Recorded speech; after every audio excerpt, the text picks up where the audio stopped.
Welcome to the October edition of Steam Next Fest, where you can check out a new batch of demos from hundreds of upcoming games on Steam. Test them out for free and check out other features of the fest, like the official live stream, Time to put on the gamer pants. Let's go. developer chats, Oh my god! and more. Explore the latest from veteran devs and first-timers alike. This is Steam Next Fest.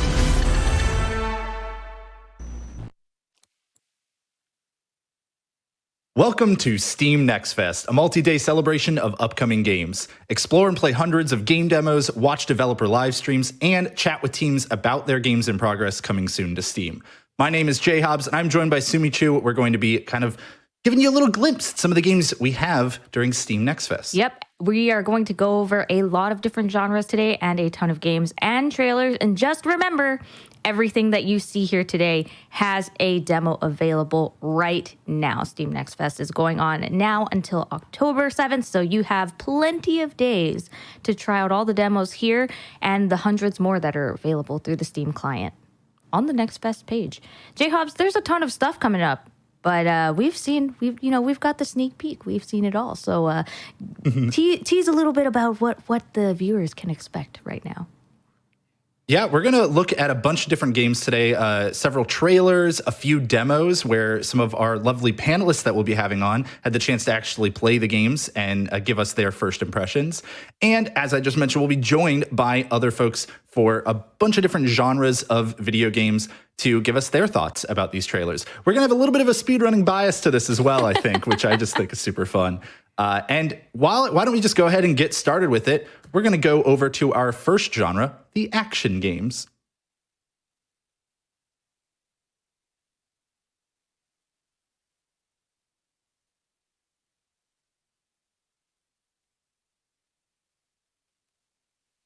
We have a ton of games coming up, but we also have two extra special guests with us today to talk about the action genre. We have Spike Vegeta and Stella Chung. Good morning.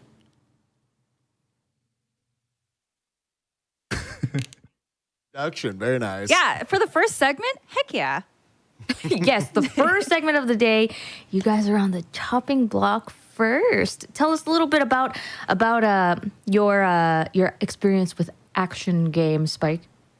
Yeah, I was about to say, I'm a big fan of, obviously, like, platformers and everything, but I love really, really well-done combat in games. I love when there's a lot of different tools at your disposal, how you can kind of mix and match them, just having to analyze your spatial awareness of, like, other enemies or objects around the screen. And I feel like a lot of the games that we're going to be highlighting in this group basically all nail that. So these were super fun to play through, and I'm excited to talk about them.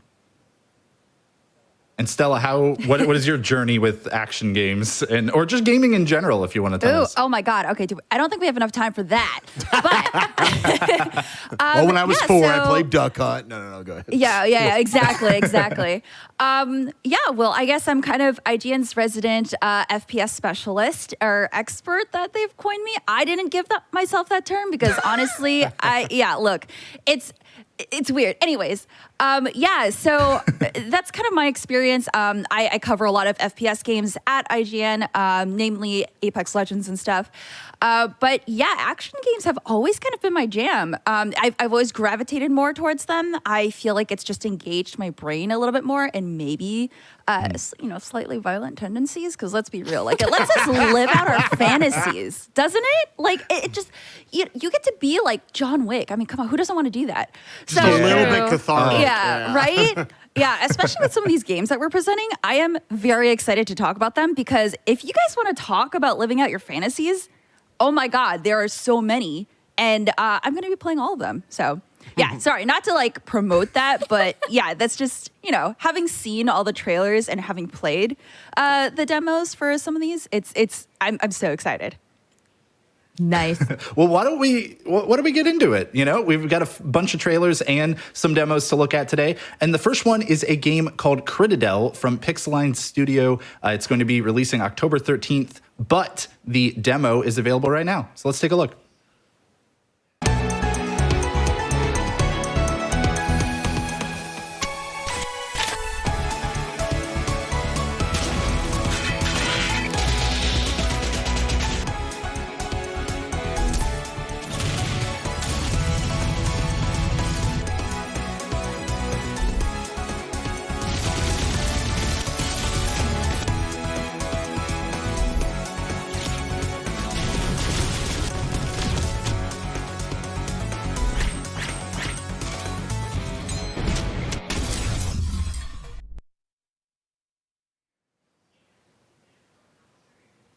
Critadel is a futuristic platform shooter and roguelike coming soon to Steam, but you can try out the demo right now and also give it a wish list if you're interested in it, because those kinds of things are really important to developers and publishers, to see, the interest in the game. So definitely give it a wish list if you're interested.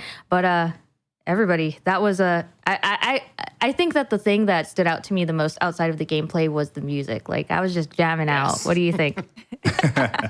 Yeah, I feel like that's a pretty consistent theme that you will see. I kind of rushed through, looked at trailers for a lot of the games today, and you'll find pretty consistently, man, games just know we can't come out without bangers. We got to hook people right away. And big shout outs to the trailer we just got to watch for Critadel, that like it knew the energy of like the little locking into place, going to the music and everything. I was like, oh, this game is like just is oozing with style. Very, very fun looking. Yeah. Definitely. Stella, what were your first impressions? Sorry, not to talk over you, but no. I'm very excited. So looking at the details for this game, there's a 360 aiming cursor that lets you hit enemies in any direction, which I highly appreciate because, I mean, let's be real, like being able to shoot diagonally is kind of awesome. I don't like being restricted to like 90-degree angles. Sometimes it works, sometimes it doesn't. Also, the fact that the dodge roll ability gives you limited invincibility for avoiding attacks. I love that. I love that style. As a Dark Souls fanatic, that makes me super happy. And yeah, I absolutely love the character designs too, by the way. Like all of them, I fully expect to see some cosplays because they're super cute. Yeah, there's some super good looking sprite work in this game. Go for it, Jeff. Yeah, I am glad that you get to see multiple characters here and you get to kind of play as different characters. I always think it's good when these kind of action games mix it up and give you that level of choice. But I got to point out something that I'm not sure everybody will have caught, but I went and freeze framed this trailer earlier. Go back and check it out in the Steam client because there is a gerbil cannon or something similar to that. No way. One of those characters is holding like a gerbil or some other little creature and uses it to launch like bombs at the enemies. And I saw that and I was just like, okay, all right. You know, I'm not classically the biggest fan of anime type stuff, but when it's in a video game like this, you can just go super wild with it. And that I love to see that kind of thing. Yeah, there's definitely a lot of variety in the game. There's 3 playable characters and they all have unique weapons, items, and abilities, but there's also over 100,000 unique weapon configurations. So there's like, there's something for everyone in there. For even for the non-anime people like J Hobbs, there's something in there for you. And I guess that something is the gerbil cannon. So It's a gerbil cannon. The ultimate what is that? It's a counterplay hamster? to anime, the gerbils. All right, I love it. It's something, but it's the kind of thing you could only get from a game like that. You know, where it's just. They're willing to go wild with it, and I think it's really fun.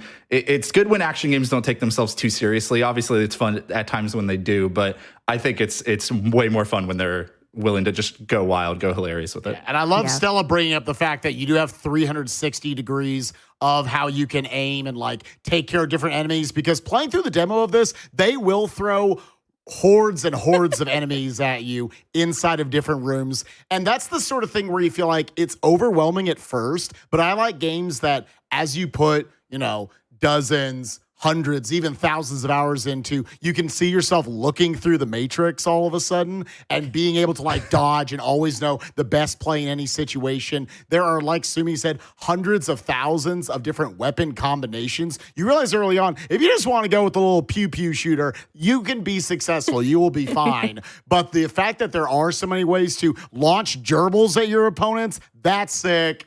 This game's very fun. People need to check out the trailer. Lots of fun. You're really stuck on the gerbil thing. And having been, I actually got bit by a gerbil once. Those things are ferocious. So the gerbil gun's Perfectly not for in theory. you. yeah, All right. no, I'm good. Or it is because you know the lethality of it. No. All right. Well, as much as we all seem to enjoy Critadel, it is not the only game we're going to be looking at here in the action genre today. And this next one, I think, has been on a few people's wish list for a long time. I know it's been on mine. Let's take a look at Tunic.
Get hyped for Tunic, which will be coming out sometime soon. And one of the things that I really want to shout out is that the game itself features sound design by none other than GDQ's friends at Power Up Audio, as well as an original soundtrack by Lifeform. So you just know that your ears will be pleased when you play the game. Stella, tell me what your thoughts on Tunic were. Yeah, actually, I was going to bring up the Power Up Audio as well, because I think they were featured in Celeste, Darkest Dungeons, and Subnautica Below Zero, so you know that you're in for a very big audio treat. Honestly, I love cute things, as you can tell by like the million plushies I have in the background, and that's not even like all that I have. I am very excited for this game because when I first saw it, I was like, no way. This looks like a dream sequence. Everything looks so soft and gorgeous. The entire art direction looks beautiful, not to mention the music that you hear. And honestly, my first thought was, this is going to be a perfect Steam Deck game. And I'm Oh, just yeah. so excited to like curl up next to like, all my plushies playing this game. It just looks super cute. I'm not usually the kind of person who likes calm things like this because again, I have violent tendencies. But seeing this, I'm just like, you know what? I could totally just relax, drink some tea, play this game, be this cute little fox that I want to protect. I would do anything for this fox, honestly. I would die for it. So yeah. Yeah, this is not only a treat for the ears, it's definitely a treat for the eyes as well. I think the voxel kind of art style is really adorable. And the isometric view that they have in this game is, one that a lot of games have done before. But when we saw in the trailer some of those kind of dynamic camera swings that were happening even in the middle of combat, that was really new to me. I thought that was super cool. You're not locked into this one view. It's going to adjust. I don't know if the player was doing that or the game was doing it automatically, but it's going to adjust to help you out in these boss fights or other, challenging combat encounters. And I actually got to talk with Kevin from Power Up Audio a little bit about some of his work on these games. And he said he was already loving kind of the speedrun elements that were coming out of Tunic. So for those of us who are so inclined to go down that route of gaming, I'm definitely looking forward to it. Yeah, it's definitely going to be interesting. The routing on the overworld, the movement itself, because you actually go really far with those dodge rolls. But this game does have a stamina meter to it that you have to kind of understand how to work with at all times because you can easily burn that out. But as we've seen from one of our friends who did a little 2-minute speed run of the demo, you can get around that in some ways. But no, very, very cool stuff here. Very, very fun game, just fun, explorative. And I would say a little more emphasis on combat than you generally see in games like this. Like there's definitely going to be your puzzles, exploring the world, getting loot, finding your items. But I think the way they throw hordes of enemies at you in this almost gives you a little bit of a Dark Souls vibe in a way. Different like little fires and whatnot that you go back to and having to re-pick up your loot afterwards. Yeah, the controls to me, Spike, you actually played the demo. You said, Stella, I don't remember if you got a chance to play this one or not, but let me know what you all thought of how tight the controls felt, because to me, just watching it, they looked like they were really solid, fundamentals to work from. Like they were really tight controls. But I haven't played it since a demo at PAX like 5 years ago or something, right. So I don't quite remember. Yeah, I felt really solid just moving around with it because that's something that you can easily mess up with. I think especially in the cornering, the dodge roll itself gives you a lot of very satisfying distance without feeling like overpowered or anything. You do want to route out your stamina. And the way you can roll around corners felt very, very solid to me. Other than that, again, you've got to lock on to all of your different targets, again, with tons of enemies on screen that can help you out with, closing those distances, your gap closers. But yeah, I thought it was super fun to control. And it was just one of those, within about 30 seconds, I said, oh, I need the full thing. I want to see exactly where the story's going to go. You also got to see in the trailer, I wonder if we're going to get to see more of it. Our main protagonist, like climbing up the structure to get up to that, supposed boss fight at the end. I said, are we going to have some climbing aspects to the game potentially? I don't know. It'll be interesting to see. Yeah, it'll definitely be interesting to see how that story plays out, especially with like that darkness that was looming over the end of the trailer. The description for Tunic itself says to explore a land filled with lost legends, ancient powers, and ferocious monsters. So it'll be interesting to see how the ancient powers come into play here. And the keyword that I think I pulled from Tunic's description the most is the word secret. It said unearth secret relics and secret techniques, uncover more secrets. So there's a lot of stuff to come in the game. So if you're interested, definitely give it a wish list in the Steam client and watch it unfold itself as it comes soon on Steam. Yeah. Download the demo today as well. Yes. Oh, I have to mention one more thing about it that I just thought was super, super cool playing through it. So I'm old. I grew up in the 80s, 90s for video games and everything with like Nintendo Power and everything. And there is a point in a dungeon that you go to just here in this trailer where you get the map. You're like, okay, it's a standard. You open up the map and the art style inside of that map all of a sudden harkens back to your classic Zelda games and everything, stuff that you would see in Nintendo Power of the different artwork, how everything's laid out. If you want some nostalgia, this hits all the right buttons right there. Be sure to check it out.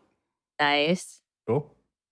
Cool. Well, that was Tunic, but we have some special gameplay for you to see as well. We have a game called Soda Crisis, and none other than our very own Stella did a playthrough of the game. So we're going to go ahead and take a look at that footage, and she'll give us some commentary about her thoughts while she was playing through the game. Yeah, what were your first impressions here, Stella? Because this game I thought was super cool. Yeah, so it's super fun as someone who's not always super great at side scrollers. It was pretty good at like easing you into the gameplay aspect of it. It kind of like teaches you as you go along, but you can also do it before you know how to do the skills. The soundtrack is so good. Like, I just wanted to keep replaying levels because it was just amazing. Like, I just wanted to hear the music play in my ears. The story is really interesting, though. So you find out a little bit more as you go on, but you find out that you're this experiment who's been doing tricks and a lot of training just for like a sip of soda. So you're given yeah. What? So you're given a cola after successfully doing an experiment. And the reason why you go on this rampage is I couldn't believe this. The reason why you go on this rampage is because you didn't get a soda one time because they were out. Wait, this is actually my kid type not. of game right here. I'm about Yeah, to take a sip. you get angry that you weren't given your special treat. This is amazing. So you So, decide to go on a murderous Tell me rampage. a little bit about the movement of the game. It looks very smooth. Is that a slide? Did you just slide? Yes. Ooh, So Laura. there is a slide mechanic, which is very cool. You're given a little bit of invulnerability when you slide, so you can actually slide through enemies. So when I was playing through this, I was like, oh my God, speedrunners are going to love this because you can honestly just skip entire levels, except for the levels where you do have to kill enough enemies in order to open doors. So, But even those, like one of that we're seeing right now, right? I thought these looked very interesting to kind of route out how you're going to do that. At first, I thought maybe they were like a low ammo usage challenge when I saw that meter at the top, and I realized, oh no, it's how many enemies you killed. And I was like, wait, why? You could just do both. Like try to find your way through it of exactly how few shots you can take to clear those kinds of challenges. I think Yes. just lots of ways to find new fun with the game. yeah, I will say that the, at least in the demo, when the difficulty ramps up, it ramps up. Like, you're not ready for it, and you're just like, well, how many of my abilities do I actually still have? And you actually have all of your abilities. So it's stuff like that you need to keep in mind. I think it's a very fun game. I think it's very well made. I feel like speedrunners are really going to like this. I do feel like I got a little frustrated at certain points, but that's okay because you do have checkpoints. And Nice. I really love the fact that you can change your loadouts at different checkpoints whenever you want. You can change your build. So it gives you different options for play styles, which is very cool. For me, I'm very run and gun. I like to charge at things head on. I know some people might be a little bit more cautious, so they might play long range. But being able to do that was super cool. And there's this cute DJ vendor that you can buy abilities and guns from. It's really cool. Very nice. Yeah, a lot of it seems to be like the DJ thing. I'm just like, okay, listen, this seems to be very audio based. I like that. I like that a lot. Yeah, I know we've harped on like sound and audio a lot already today, but the sound design I thought was really great in this. Like when you were hitting that tank. Wait, hold on. Was that a grappling hook? There's a Hold grapple on. hook. Wait, Yeah. what? There's I was a like, how's grappling she hook. gonna make Okay. this gap? Yes. Screw it. I I was was gonna talking get- about. This game's There's a sick. grappling This hook. game's sick, dude. I was about to get into that. So any game that has a grapple hook immediately has my attention. And in the first level of the demo, it says, press, I forget, I think it was Y to use grapple hook. I was like, excuse me?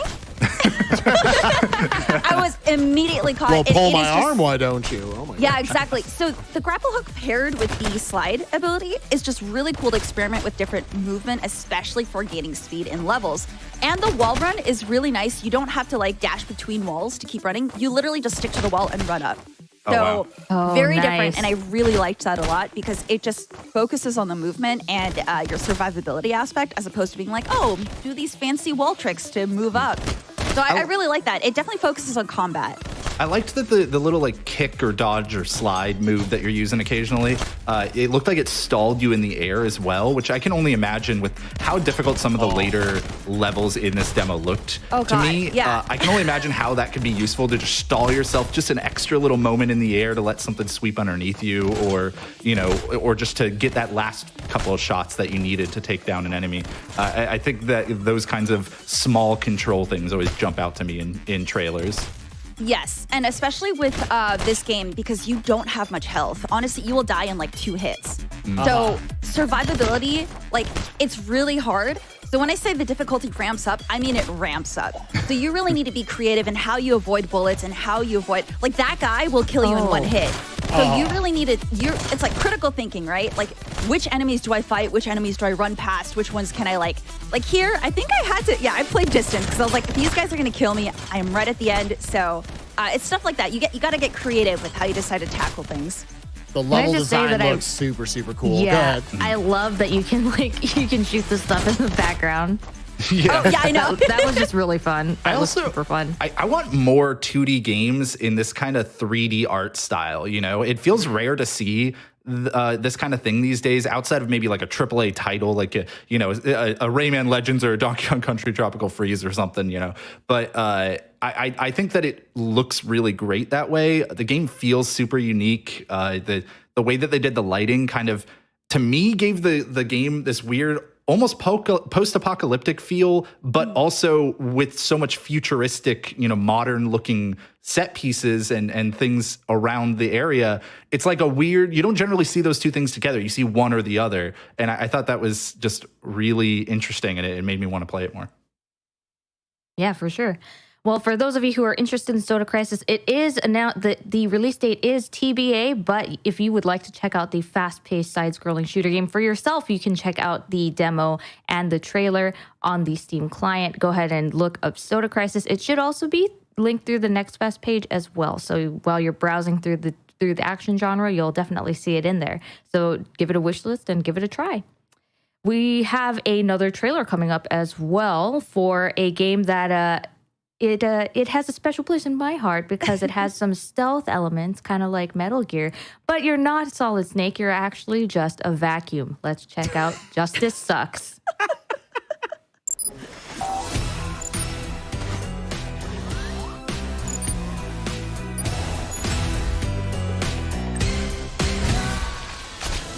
I'm looking up inside a world I don't recognize. Playing it cool, but I can't get you off my mind. Just suck it up, I gotta do what I can to get back to you, back to all that we had. Galaxies far and wide, I'd go anywhere. It's gonna be alright, ain't nobody holding me back. You know I'm coming for you. Ain't nobody stopping me now. You know you're gonna be mine. It's gonna be alright. Justice sucks. Recharge.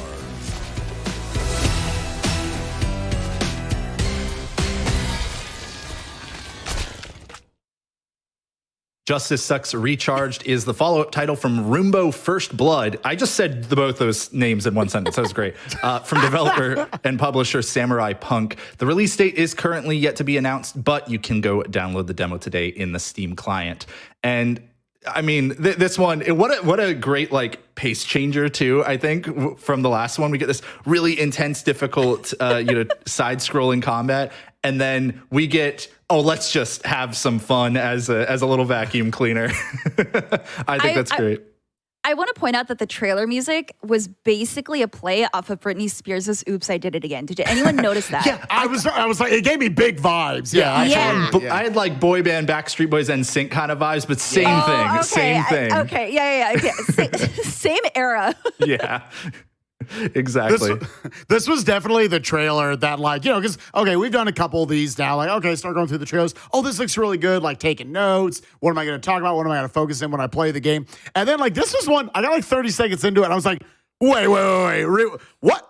Am I a Roomba? What am I doing in this game? What is happening? Oh, Justice Sucks. This game looks hilarious. I love that just the little satisfaction of after you have all these different weapons. It's basically Home Alone 5 right here. All of a sudden you're Macaulay Culkin. If he was a Roomba, you're going to figure out how to interact with all your different environments, take out all these dudes. It's really cool. And then at the end of it, the satisfaction of being oh, we made a mess. We got to clean up all this blood and just start going around, taking up whatever you got to do. This game looks hilarious. I kind of want to jump on that word you said there, satisfaction, because I saw Roombo First Blood before, and that's kind of almost like a little I know every time we say the name, it's great. That's almost like a little like prototype version of this, the fully fleshed out game, right? And it seems to occupy this unique space of being simultaneously a puzzle game, a real-time action game, and in like the coveted group of what I'm going to call satisfying simulators, like Power Wash Simulator or something. Yes, exactly. Where you just feel good, like cleaning things up and getting everything all tidy and nice back in order. I don't know if any other game merges all of those genres in the same way. Yeah. So I want to point out. Oh, sorry. Go ahead. No, after you, Stella. Go ahead. I was just going to point out that cleaning up the blood actually serves a purpose, by the way. The more blood that you suck up from the enemies, the more powers you get. So not only are you cleaning, but you are cleaning for a specific reason to be a super-powered Roomba. And by the way, I want to point out that this Roomba is not just a normal killer. First of all, his name's Dusty, so put some respect on that name.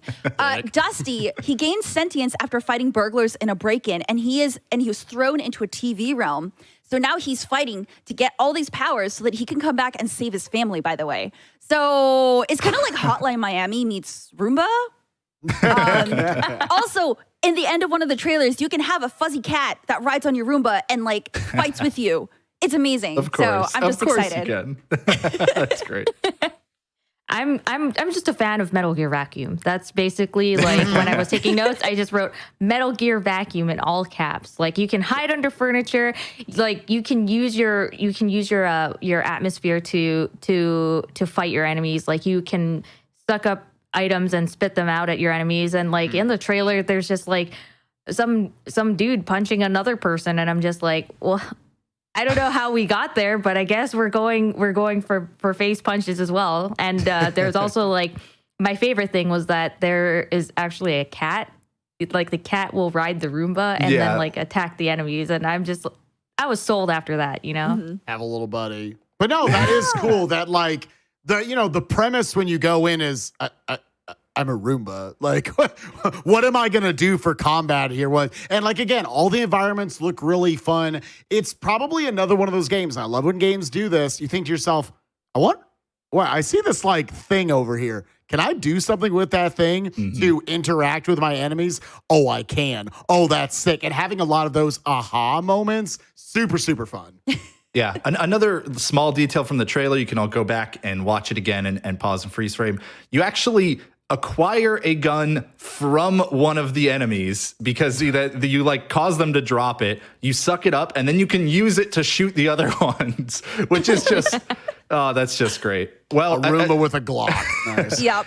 As much as we would love to keep talking about Justice Sucks Recharged and Tunic and all the other action games that we've gotten to see so far, it is time to move on. So I wanted to say thank you to Stella Chung from IGN and Spike Vegeta from the internet for joining us to talk about action games. Real quick, if anybody wants to find you all later, to find some of your other content, where can they find you? Stella, let's start with you. Well, you can find me on IGN. I am actually doing the Halo Infinite multiplayer review, so that'll be the next project that I am on. Nice. But also, if you want to follow my personal stuff, I am on Twitter, Instagram, Twitch, where I stream almost every day, at Parallax Stella. So that is my username across all social media. And you can find me over on the internet. My father, the internet, gave birth to me and everything. It's great. And I stream almost every day over at twitch.tv/SpikeVegeta, where we do a lot of casual playthroughs, speed runs, challenge runs, whatever sounds fun for that day. Check it out.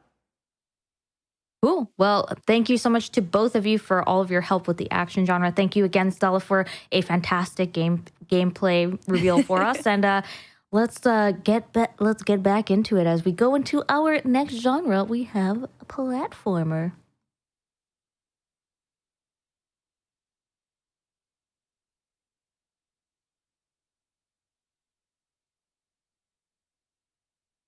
All right, Sumi, this is like the one for speedrunners. I feel like here platformers are such a common speedrunning game. I know I have great memories of tons of different platformers. I'm excited, maybe most of all, to start tackling this genre here. What are your kind of thoughts on just platforming games in general? I feel like platformer can also fall under action. I feel like action is such a broad genre, and platformer is like kind of like a subgenre of that. But it's a lot of fun, you know. Like if I think of speedruns, and if you tell me like speedrunning, I think of platformers. You know, just like you said earlier, like we have like a huge speedrun bias, but at the same time, you know, everyone has to put that respect on platformer games. There's, you know, 2D platformers, there's 3D platformers. There's just a ton of different ways for you to be able to enjoy, you know, jumping from land A to land B. They just make it really fun. It's just addicting. So, yeah, there's a lot of cool stuff that we should be expecting from this, Hobbs. Yeah, and I think we'll hear more great, you know, words about platformers from our next two panelists. But before we introduce them, let's explore the mysteries of an unknown land with Transaruby from Skipmore Esquadra Inc.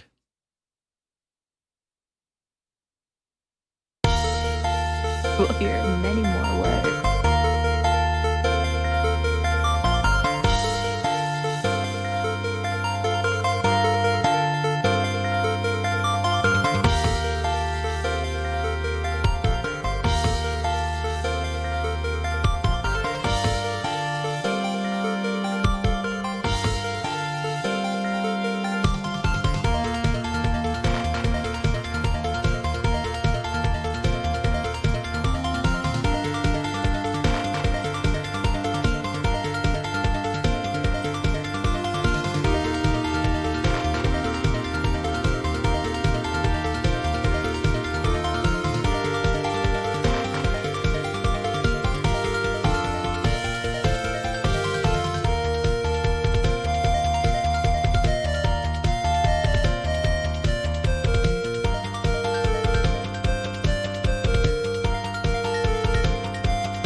Transaruby will be coming out in autumn. That is right now because we've just started autumn. Autumn 2021. Soon. Yes, sometime soon. Autumn 2021. You are free to play the demo. It is available now as well as wishlisted on Steam if you're interested. But J-Hobbs, what is that I see? I think I see two panel members joining us for this genre. Are they below us, above us, to the side of us? I don't think we know. I don't know, but let's introduce them right now. We have the fantastic Argic as well as the amazing, the Blacktastic, also known as Bobby. Gentlemen, welcome to the stream. Welcome to Platformer. Hello, thank you for having us. Yes, thank you very much. And I'm really excited to talk about these next couple of games. Yeah, definitely. Oh, definitely. So first thoughts on Transaruby, everybody. Yeah. First thoughts on Transaruby, because to me, you know, it looked like a cute little 2D pixel platformer. And I saw that motorcycle in there. It was like, okay. Those are some of the things that just jumped out at me right away. Argic, you look ready to jump in about it. Let's start with you. It's pixel art. I am a sucker for pixel art. If you put pixel art in a game, I'm probably going to see it, and I'm going to pray that it's a good game because I want to love it. But yeah, just like the game is so colorful, it's bright. The pixel art is just very sharp and beautiful. And as you say, there's looks like many different ways to move around in that game. You can transform into a jet plane of some kind, which looks like a lot of fun. And like I get it looks very similar to Crosscode. I don't know if anybody's played Crosscode before. Like it's in RPG kind of, but this looks like the platforming version of Crosscode, and I'm just like, ooh, I want to play, please.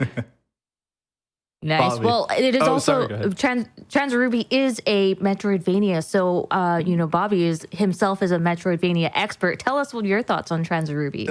I was just about to mention that the Steam page for this, which has a demo available right now, explains this game as a Metroidvania game. Now, Metroidvanias has a lot to do with exploration and a little bit to do with combat as well, but also the sort of progression through items and through weapons that you can like attain. I was really elated to see that vehicle that you can definitely pilot.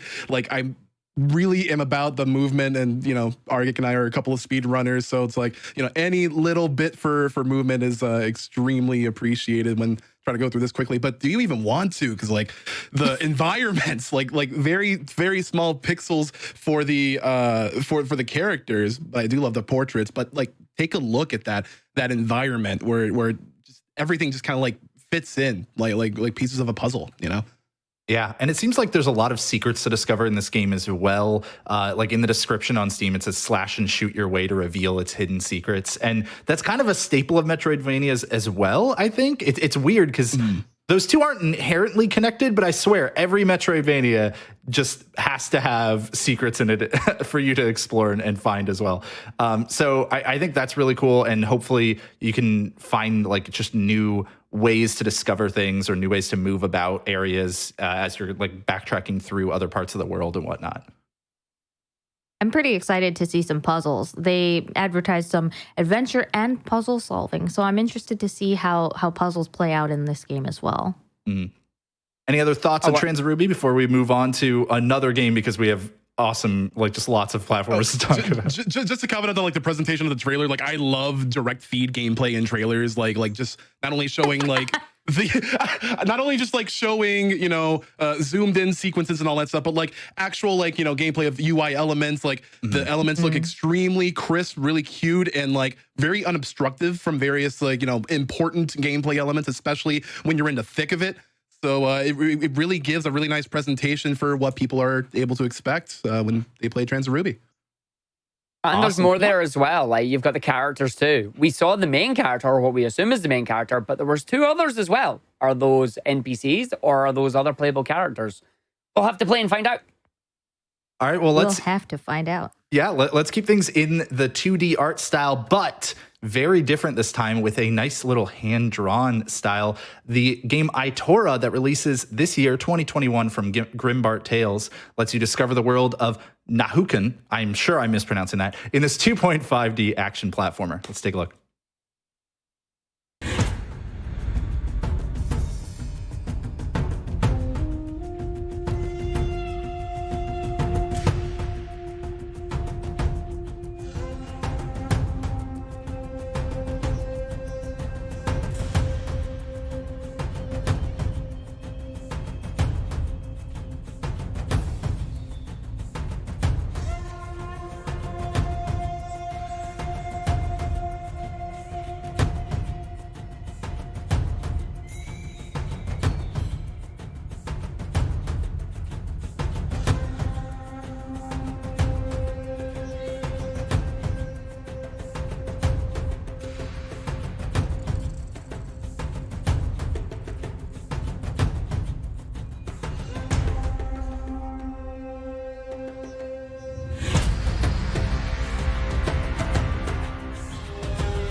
Itora will be coming out this year, heralded by Screen Rant saying Nintendo Game Boy inspired Itora is a hand-painted beauty. And hand-painted beauty it is, because, I mean, did you see those graphics? Did you see how beautiful that was? It's incredible. It's amazing. I love it. I'm just really excited to see, it just looks like a very atmospheric game. Like, I just feel like when I sit there, like, it will pull me in and I'll feel like I'm really there. Bobby, how do you feel? I feel like getting lost in the environment. I know that there's like combat to it, but I really want to dive into this like new strange world. I was looking at the Steam page. Apparently, the axe talks. How how does the axe What? talk? The axe is supposed to, guide you, and like why is this person here? Apparently, you're the last human on in this world, and you're trying to delve and find some secrets. Like, but you were asking me how I felt about it. And it's like I cannot, I just can't wait to dive into this.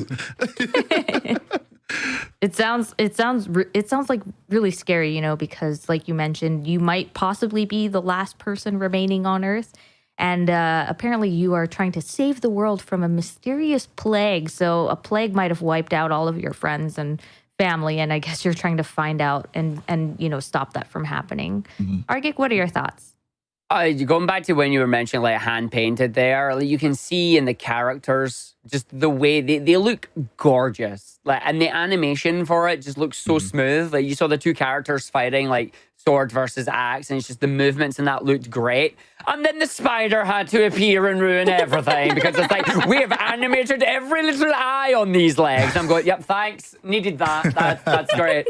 And I'm just like, do you know what? I have a talking axe now. It's like, we're going Flint the Time Detective here, and I'm going to whack you with it. Like, there you go. So I'm looking forward to that. I hope the character and the axe have like a really funny dynamic, like cool witty lines and that going back, because that would be good fun, Like serious, but has a bit of humor in it. Right. I'm glad. Sorry, Bobby, real quick. I'm glad somebody else called out the animations too, because like that was one thing I wrote down. It almost has this feel of it's an animator's game, if that makes sense. Like that was the number one thing that stood out to me, that somebody was putting an immense amount of care into every single animation in the game, to where it doesn't just feel like a video game animation. It feels like something that would also fit well in a show, if that character needed to do something in like a TV show or something. And that's usually not always the case. I think it was the standout feature for me were all those animations. Bobby, go ahead. I actually exactly wanted to piggyback on what you were just saying, because you see a lot of it from a lot of the modern retro titles. I'm going to put Castlevania Symphony of the Night in perspective, where you see like walking frames, backdash frames, like every little bit of keyframe animation is just makes it extremely fluid. And we've seen that with pixels, but like very seldom do we see that in a hand painted environment with all these fluid animations. It really makes it feel like it's nigh a cinematic experience. Like right. It's definitely fluid enough to be a video game, and it's definitely going to control maybe as fluidly and precise as it looks. But it's definitely more than that. It's definitely more of an artistic perspective to it. And I'm so glad they're able to pour their soul into this project. Really excited for it. Yeah, for sure. I'm also very interested in the Mesoamerican inspiration, because that's like a region in South America, and South America has a very rich culture and a very diverse culture as well. So I'm just very interested in seeing how that shows through the game. You can see a couple of elements in there, but I'm just really excited to see some representation as well. Yeah, same. I think that's super cool. Always, you get to hear more new stories, fresh stories that way as well. Grimbar Tales will be bringing Itora to us sometime in 2021. But for now, we need to move on to another little gameplay demo that we have for the game Lumion from Glimmer Studio. We're going to roll the footage here. And which one of you two lovely gentlemen were actually the one to record this footage for us? Me. Argik. All right. Yeah, I did it. So I apologize in advance for any falling down. But give us your thoughts.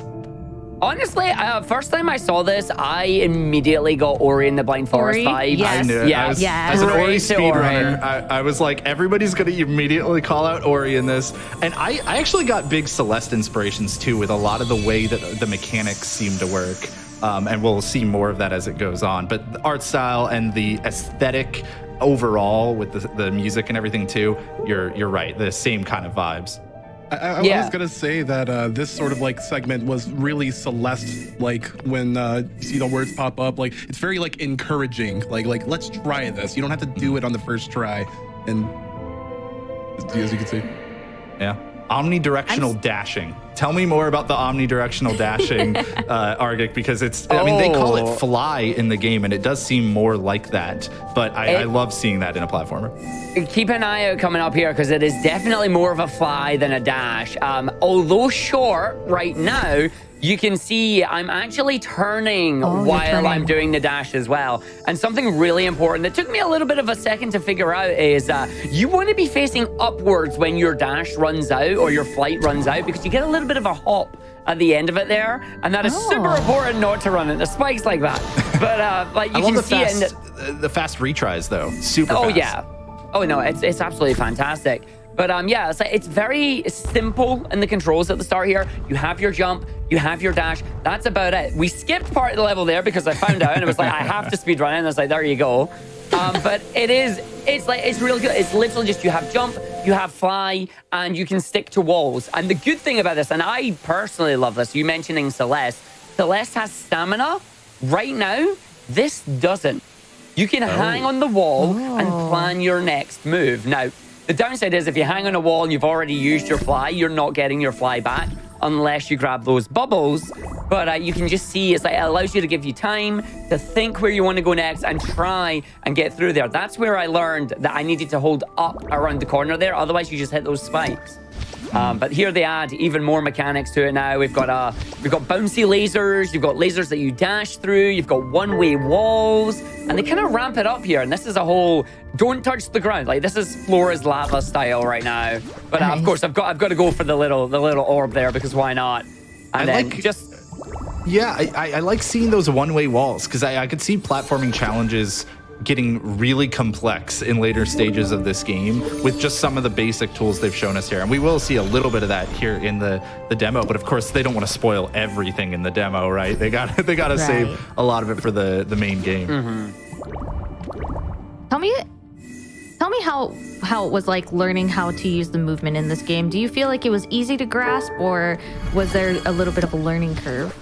It was fairly easy. If you played any platformers before, then it's going to feel very intuitive for you. You're going to understand. It's like, okay, this is what my limits are, what I can do. Like, I can grab onto certain objects, I can hang onto my walls, and then you very quickly begin to learn like what your jump distances are, what you can get away with, what you can't get away with. And honestly, it eases you into it with the starting levels in the demo here as well. Like, they're very generous with us. Like, okay, here, take your time. Then we're going to ramp you up. And like you can see here, you've got certain things that you're activating, and these little spirit flames that are turning the evil pink lasers into yellow lasers that you can traverse through. And they just slowly but surely add more features for you, and then they put it together. And then, as you can see, it shows you like, okay, here's what you've got to come up next. Plan your move and see how it goes. But it's very nice. They're very intuitive. That was where I was really starting to feel like, okay, a couple, like a nod to Celeste here. Just the binoculars, the way to search through the whole stage and plan your route out. I think that's cool. Bobby, what's jumping out at you about Lumion here? So, like, I'm sure playing this is a different story, but like watching this again, like I'm getting a lot of like the Ori vibes, but also getting a lot of if you remember Guacamelee from 2013, where there are a lot of like the longer segments and stages, just trying to like throw everything that you've like learned in that segment so far, at you, and it provides for a really nice playthrough segment if you're playing extremely well, and the environment is so great. I love the small effects of like the water making these background visuals like undulate, just kind of like waving back and forth. Like it Super just seems agree. it just seems extremely like pleasant. Like I feel like presented in like any other way, it might be a little bit daunting to folks, but like factoring in like the sort of like the support that the game gives you, like you're not alone. There's a lot of challenges, but don't worry, you got this. Like, this is going to be an extremely inviting platformer for people to get into. It definitely looks like a relaxing thing. Like, it's a game that, if I'm playing like some MMO or like some MOBA and I'm getting really frustrated, I think Lumion would be a game that I turn on to like relax, like the music, I'm just zenned out. I'm peaceful. I'm exploring the deep sea and maybe possibly not being bad at a video game for once. But Arctic, if you were to, say you're like, you give us like your 30-second elevator pitch for Lumion. Like, tell us what your favorite part of the game is and why people should try it out for themselves. You'd think it's the gameplay, but honestly, the music, as you brought out there, it is very chill. It is just a good way to relax and enjoy it. And a really important feature, it doesn't reset when you die. So you just get the constant nice. track going through, Oh, and it's nice. amazing, and it's so fun. And it's a game you can speed your way through, have fun with it, or you can take your time and enjoy the levels and the environments. I know when I was playing it through, it started for 30 minutes, it got down to about 15, it went down to about 8, and I'm like, okay, I like this. Awesome. Lumione from Glimmer Studio again is actually going to be releasing on October 13th. So that's just 12 days from now. Please be sure to check that one out. And if you want to get the demo to see whether you feel like picking it up or not, picking up the full game, then you can go ahead and do that right now in your Steam client. We're going to take a look at another trailer here, this time for the game called Afterthought.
Afterthought will be coming out on the 30th of November of this year. So November 30th, 2021. You can check out the demo right now or give the game a wish list on Steam if you're interested.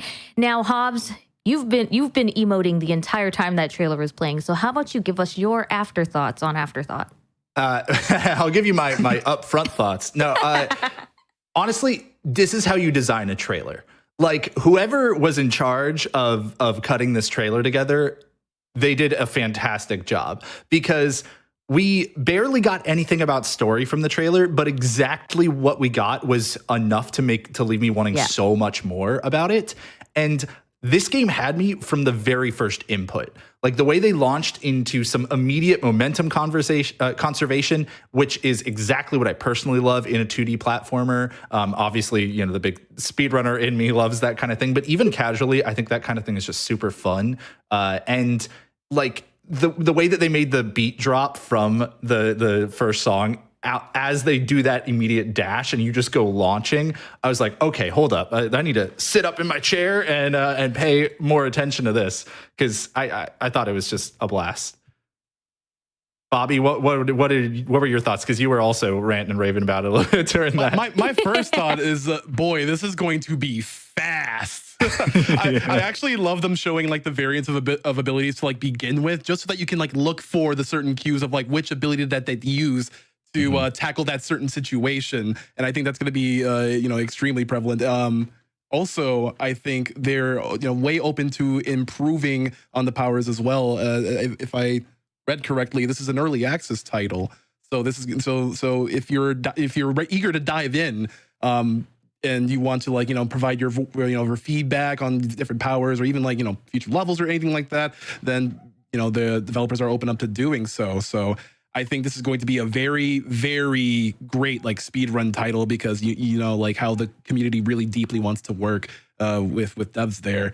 And yeah, it's just fast. Yeah, you mentioned the mechanics first approach to this in this trailer, like the introduction we get to the game via its game mechanics, and not its you obviously get the story and the aesthetic as well, but that is right up front and personal. It's right there. Here's your dash. Here's the wave, the wind, and all that. There's a lot of emphasis put on that. And Argic, as somebody who loves 2D platformers and going fast with usually a blue blur, how did this one? There you go. Yeah, how did this one feel for you with seeing all those mechanics and everything? I got one word for this. Schmovement. Movement. It's like, yep. Smooth movement. It looks fast. It looks fun. And I know I'm checking that out easily. Awesome. Yeah, it'll be really cool to see, especially the speedrun community pick up the game, because the game itself is advertised as a 2D speedrun platformer, and it's also advertised as a game with easy to learn movement but hard to master. So I'm interested in seeing what those movements are and how speedrunners, take it to the next level through the multiple levels that they have. They also have boss fights too. I'm interested in seeing the boss fights as well. Yeah, what is that going to be like? And it's easy for a game to kind of advertise itself as speedrun friendly or as, speedrun focused. And it's hard for a game to actually kind of hit that, like achieve that result that they're looking for with it. And from what I've seen, the little bit that I have seen of this one, it seems to do that with ease. I thought it was really cool. They actually called this out in the description on Steam that you can experiment with different play styles. They clearly have a lot of different paths, a lot of different ways you can traverse through these rooms, through the levels, which is just really great. It means that you get to kind of express yourself through the game. Always a fun thing when platformers can work that into the level design. Yeah, it'll be really cool to see how the gameplay changes as you go through the game itself, and learn what style works for you. But yes, so that is Afterthought. It will be coming out on the 30th of November of this year. That's really soon. And if you want to play it sooner than that, the demo is available right now. So go ahead, go to the Steam client, check out the platformer genre, and check out Afterthought. But unfortunately for us, that is the end of our platformer genre. Gentlemen, Argic and Blacktastic, thank you so much for being here and for showing us some amazing gameplay. Did you have anything that you wanted to say to your fans and the people who are watching? Talk about where they can find you after the stream is over. How about you start first, Bobby? Oh, yeah, my name is the Blacktastic, but you can also just call me Bobby. I do a lot of Monday through Friday retro and indie game streams. Mostly for entertainment, sometimes for charity, Monday through Friday on my channel, twitch.tv/theblacktastic. I also have a multitude of social media platforms that you can find at the same handle. Cool. Awesome. And Argic? You can find me over at twitch.tv/Argic, as J-Hob alludes to. I'm a Sonic speedrunner. I love my blue blur. I do 2D and 3D games. Currently learning Sonic Colors Ultimate, as it is the latest and greatest Sonic game to come out. But I also do indie games, because indie games are great fun. And of course, a bit of retro as well, because nothing beats a bit of nostalgia. Again, twitch.tv/Argic, and you can find me on a number of social medias at the same handle as well. All right, thank you so much. We're going to be jumping into our next genre now, which is going to be the ever lovely, the ever story-focused RPGs.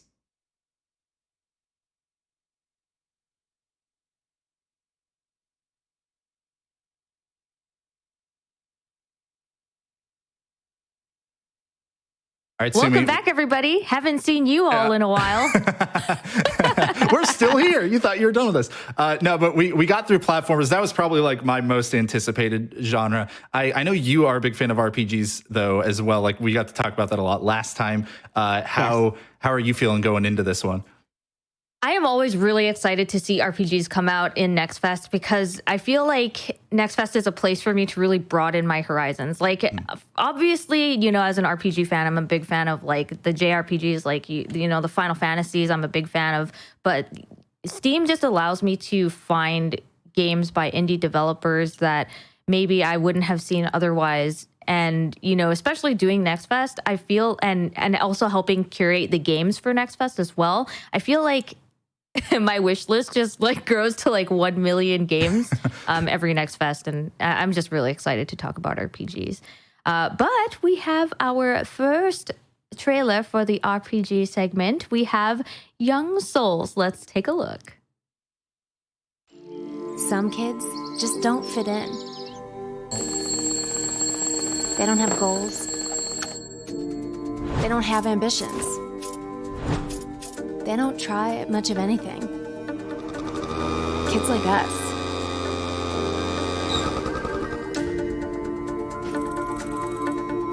Sometimes, someone stupidly believes in kids like that. And when someone like that disappears, when they're taken from your life, you'll do everything. Anything you can. To save them. It doesn't matter what stands in your way. Not monsters, not armies, not even each other. People who believe in you, who believe in us.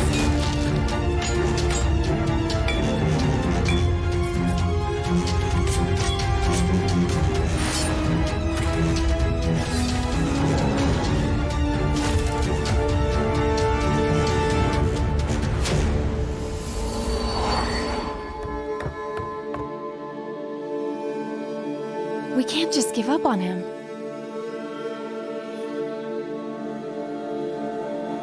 No matter how long it takes.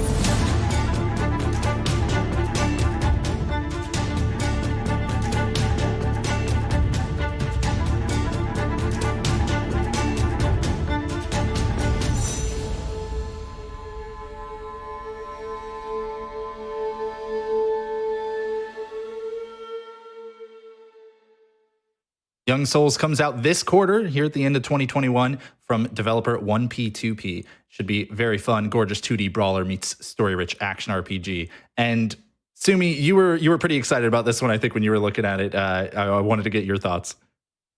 Yes, I'm super excited because first of all, I got some Foster's Home for Imaginary Friends vibes from the visuals. I'm very excited to see, and I really like this art style itself, and I'm really excited to play some. It looks like beat 'em up and RPG put together. But before I start getting into how much I'm interested in this game, I would also like to introduce our lovely RPG talent for this segment. We have Pleasantly Twisted and Bowie the Hero. Welcome to the RPG segment. Thank you so much for having us. Yeah, cheers. Sorry, very, I'm very kind. very excited. No worries. So before we get started, PT, how about you tell us a little bit about your experience playing games? Experience playing games in general because Yeah, I love all of it. RPGs and I love story-driven games, and I am someone that I am all about the single-player experience, going in, immersing yourself in the story, really experiencing everything that the characters are going to be experiencing, but then also kind of building up with them. And that's something that the Young Souls trailer, I'm really interested to see how those RPG elements are going to come through, because we saw a lot of really quick snapshots of them, of different weapons, and then you have them doing crunches and little time trials and other things as they go out to go be little ragtag misfits, beating up stuff for, I think they're saving someone. I'm not sure. I'm not 100% certain. But yes, RPGs are a big love here, especially on my stream at the Wine Cellar. Yeah, and Awesome. Bowie, as somebody who has like a long storied history with RPGs, what keeps bringing you back to this genre?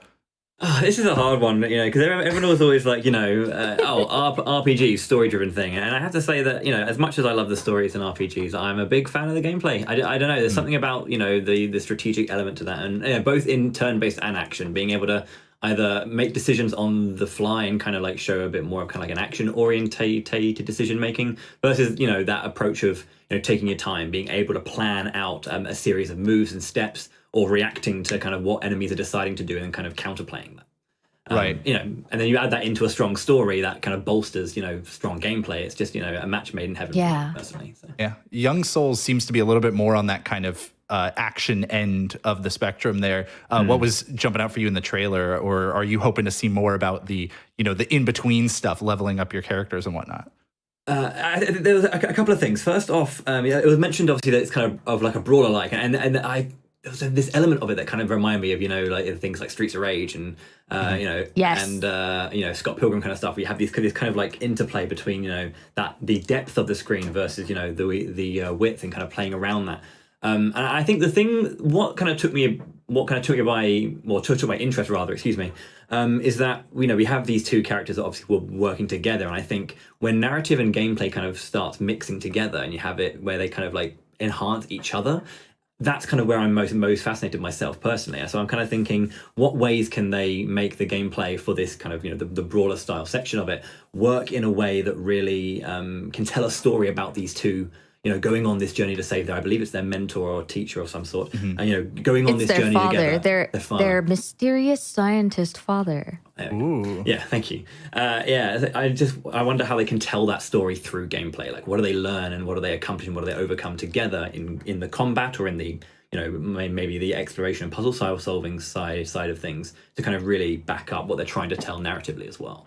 Yeah, I think there's a lot of room for characterization in the gameplay, kind of like you're talking about as well, because they put that very strongly in the trailer here, just telling you like, these are kind of misfits or something, or the people who aren't, they're not being perfect in school necessarily, or they're not really learning as much as they should be, but they seem to find that person who kind of helps them do that, and then that person is taken from them. And I'm really interested to learn more about these characters and see how the gameplay enhances the characterization of each one of them and fits, because you could do some really fun things with that kind of character in the way, showing the way that they fight.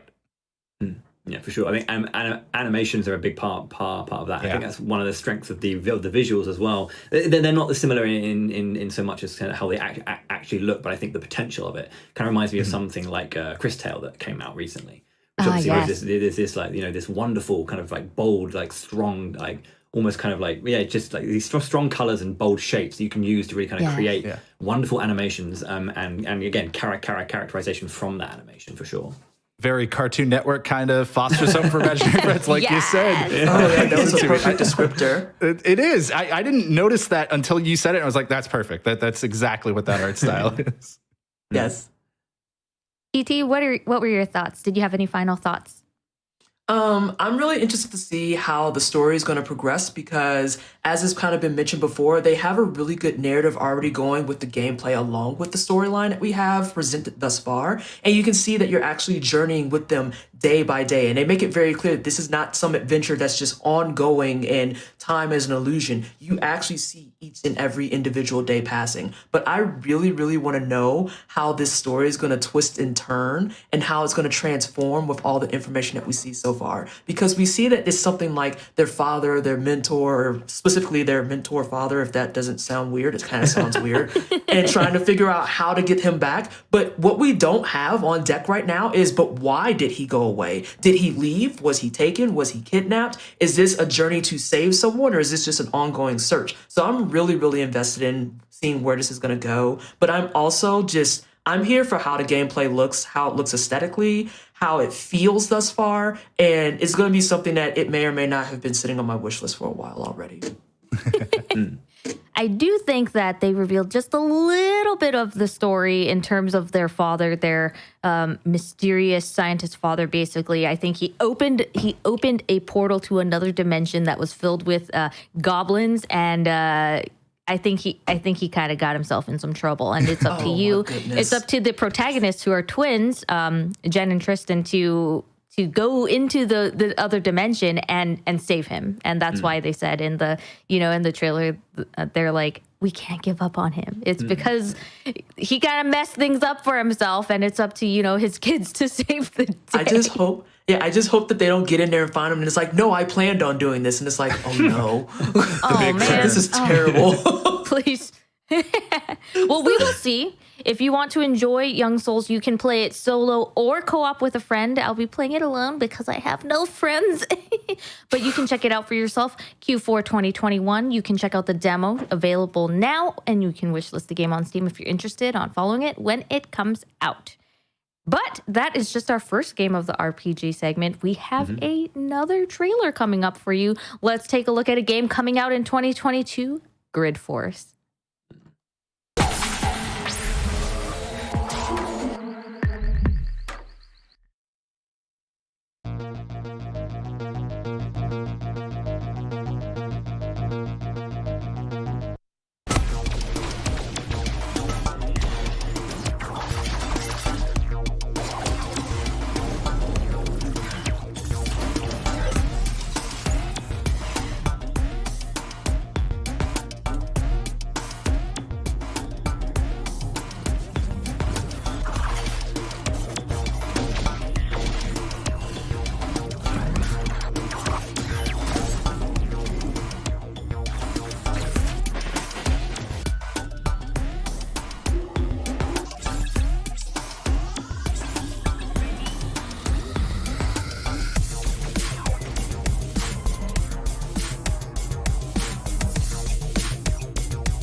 Grid Force is a story-driven real-time shoot-'em-up focused on recruiting and evolving dozens of unique and diverse characters.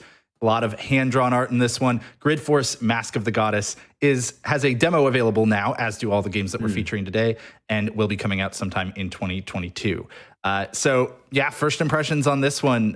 Twisted, what were you thinking looking at? I want the plushie from the end. Yes, right? That's what I wrote down too. I want the plushie from the end. The only note, and it needs to have the butt. And can you pet the weird alien creature? Because, can you pet the dog as a big meat, but can you pet the weird alien creature? If you can't, I'm telling you right now, Playtra Games, get on it. Let's make it happen.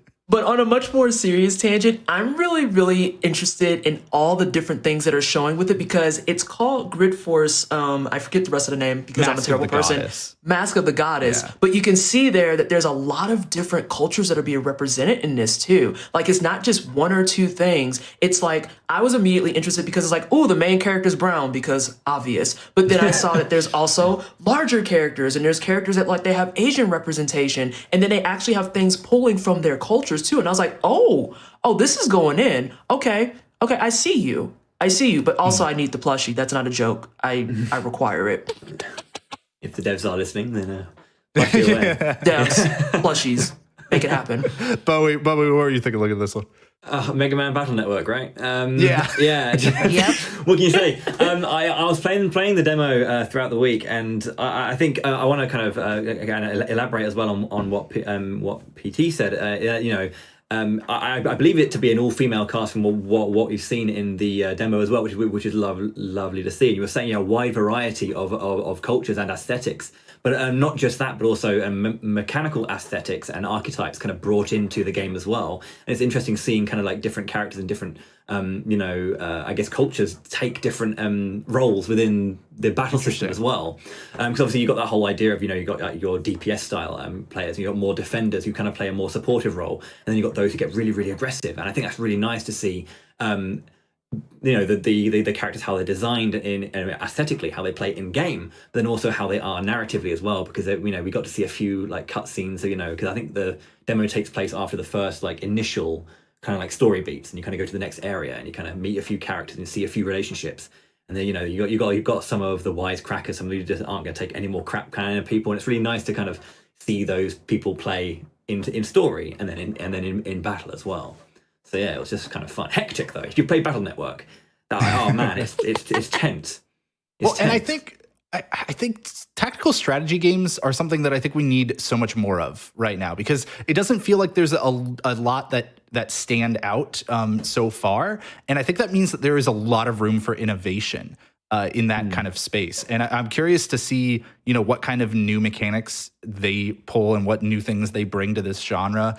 I'm always a sucker for hand-drawn art. I think it's really great. And as you were talking about, as you both were bringing up with so many different backgrounds, and they showed some of the art seemed to be from kind of this like manga style of being drawn. Yes. I'm wondering if it's all going to be like that, or if they're going to be merging different styles of like hand-drawn art, and how are they going to do that in the game? If so, I'm not sure, but Sumi, you were ecstatic when I said that.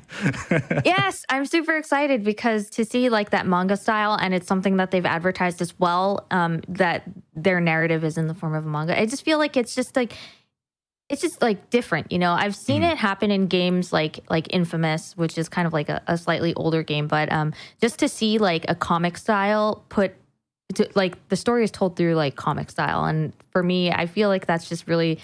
It's like nostalgic to me because it just reminds me of like the days where I'm just sitting around reading comics and stuff. I haven't been able to do that in a long time. So to be able to get that in an RPG game, like I get my Battle Network, I get my comic books, like come on, man. What else can this game really give me? Oh wait, it can also give me game-changing decisions where if I make a decision, I could permanently affect what happens in my game, which is something that I'm personally like a real big fan of. Like man. Yeah. Don't make me choose, but yes, make me choose. And we'll be talking about that more in another one of the games later, too. Sorry, I cut off. I think, Bowie, you were about to say something. Yeah, sorry. I just wanted to jump off from that as well, because, this is a big part of RPGs, I think, for a lot of people out there. I mean, not everyone loves these things, but being able to affects elements of the narrative is a kind of a nice thing.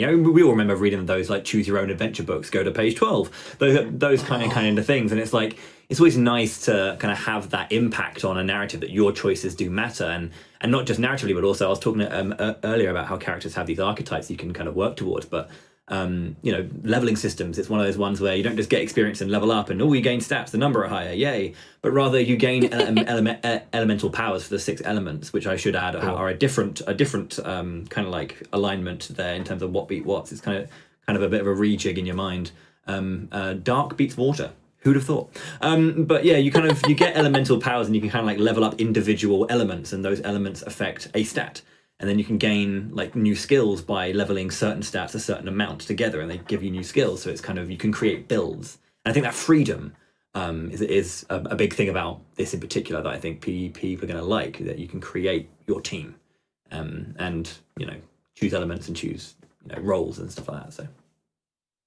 And I was going to add to that too. The really nice thing about those types of gameplays and narratives is that it gives you a lot of replayability as a result. Yeah. Because you made your decisions the first time and it got you in this one spot. But now, what if I choose this thing? What's going to happen? And the nice thing about being in a video game, as opposed to the apt example you made of the choose your own adventure books, you don't get caught in a perpetual cycle, because sometimes that's happened where you'll choose your own adventure and all of a sudden it's like, wait, I've been to this same room 14 times. What is happening? Am I just stuck in this book now? But now you have kind of like that really intricate branching path narrative, and you can kind of get to different endings, different ideas, different kind of scopes. You can get into different character narratives. You can kind of get into different relationships, or I might be adding more than what the developer is thinking about. But I think that that's something that they're working towards. It just really feels like it's a good placement for that. And you also can't cheat and keep your thumb on the previous page and just be like, do I want to do that? No, go back, go back. Please stop attacking me. Stop attacking me.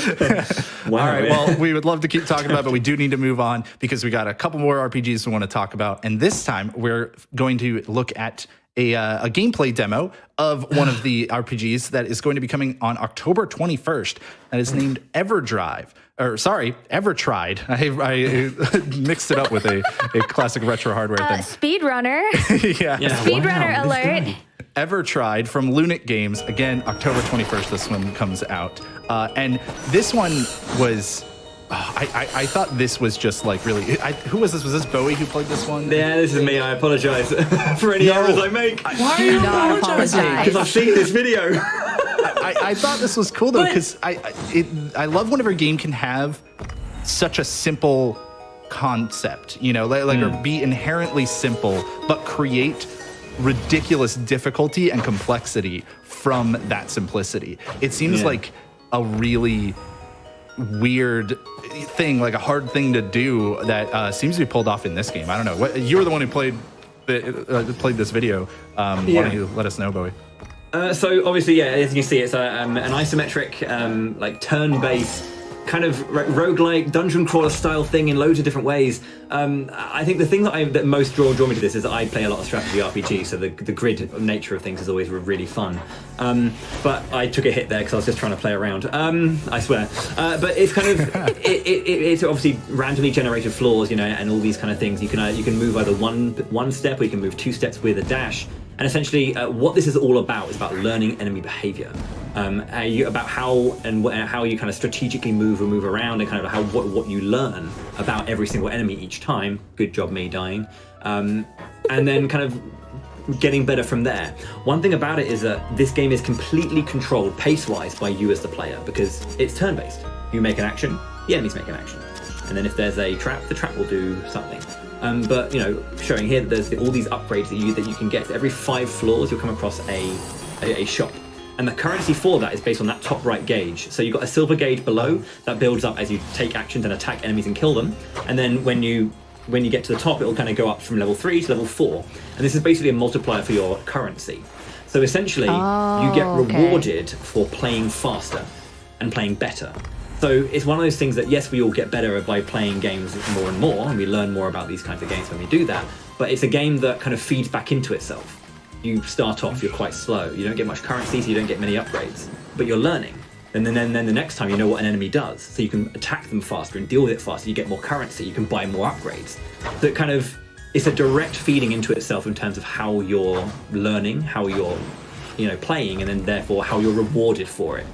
for being better. And this fire zone is really tricky because there's things like essentially some enemies will move every 2 turns, some will move every turn with you.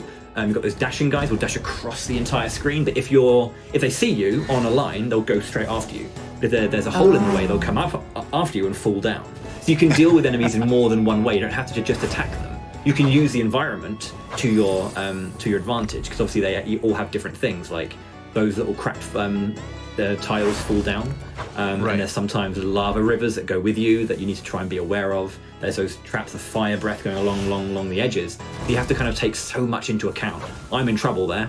It looks pretty difficult, and I don't want to cut you off too much, but I do want to go back to what you were saying about the way the multiplier system works and how it, as you're kind of waiting to decide your action, it looks like it's ticking down.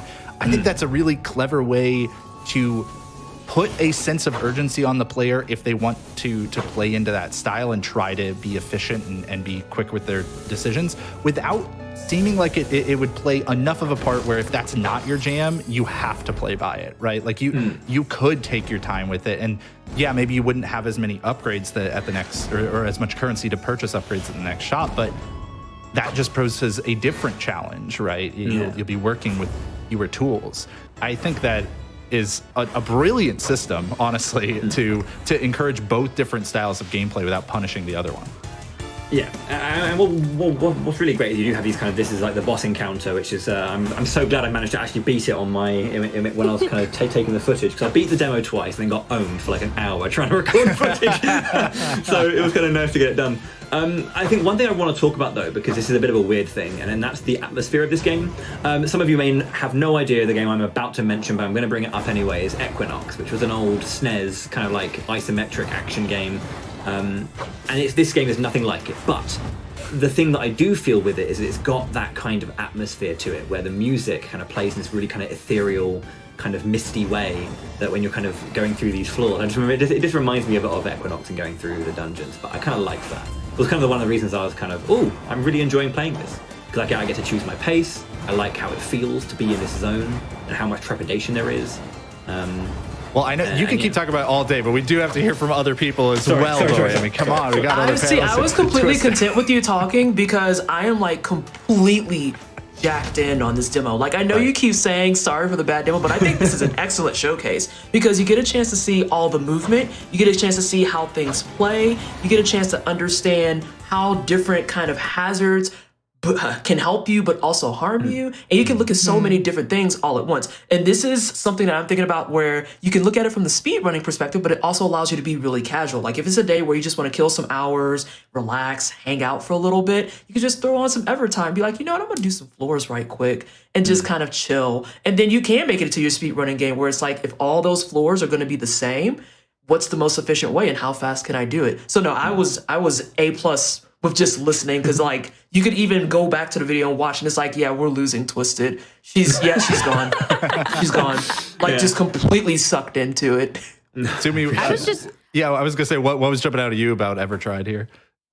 I was just trying to learn how the movement worked, because it seemed like, in the recording, it seemed like Bowie just kind of had like a firm grasp of like how the movement, how the enemies move. But for me, I'm just like, wait, they're going to move there? Oh, no. Wait, he's surrounded. What is he going to do? Oh, no, wait, he dashed through them. He's safe. And just kind of figuring that out. Like, I'm a very hands-on person. I learn by, like, playing instead of watching. So for me, I'm just like, I was like, focus, learn how they move, learn how because not only were there enemies, there was also terrain and the traps as well. So I'm just like, all right, well, that terrain is bubbling in purple. It looks kind of like you're going to get poisoned if you step on it.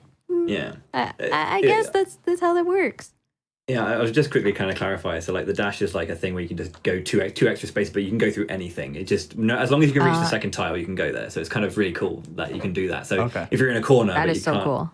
Yeah, you can kind of get out, which is lovely. But what it actually kind of does as well is it kind of makes every floor into like a puzzle game.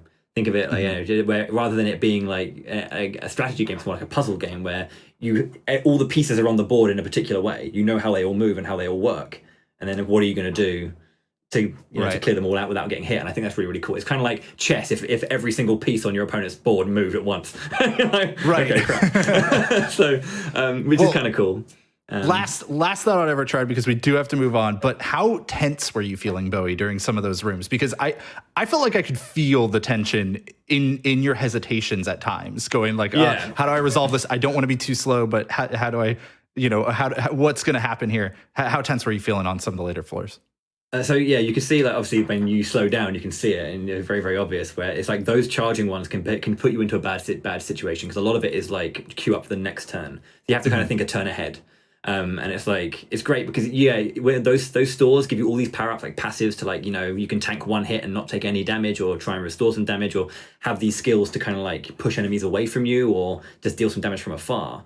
But all those passive upgrades and like skill upgrades you can get from the stores don't help you when an enemy has your number. And I think because it's one of those moments you're moving, you go, yeah, because he can see me and he can see me, I'm dead. And it's just like, you don't want to be in that situation where you're kind of checkmated. So yeah. Oh, that's funny. Let's move on to our next game, though. Ever Tried. Again, if you want to check it out, you can play the demo today in the Steam client, and it actually releases October 21st, so near the end of this month. Should be a fun time. But we're going to see another trailer here in the RPG genre. This one from publisher Tiny Build and developer Laughing Machines. It's called Undungeon.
Don't like dungeons? Who needs them? Because you can play Undungeon, which will be available in Q4 2021. J-Hobbs, you said you had a little something to say about Undungeon. What were your thoughts? I never thought we'd get a game that would strike the perfect balance between Hyperlight Drifter, definitely some clear, influence there, and General Grievous from Star Wars, because I'm telling you, like, that's what I got watching this trailer. That's the vibe I got.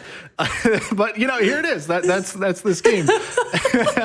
No, I don't know. I didn't get the chance to play it yet. Only seen this trailer, but I thought the character just looked really cool. It's very different from your usual protagonist, and they very much point out that you have kind of control over which path your character takes. And we talked about that earlier on with one of the other games.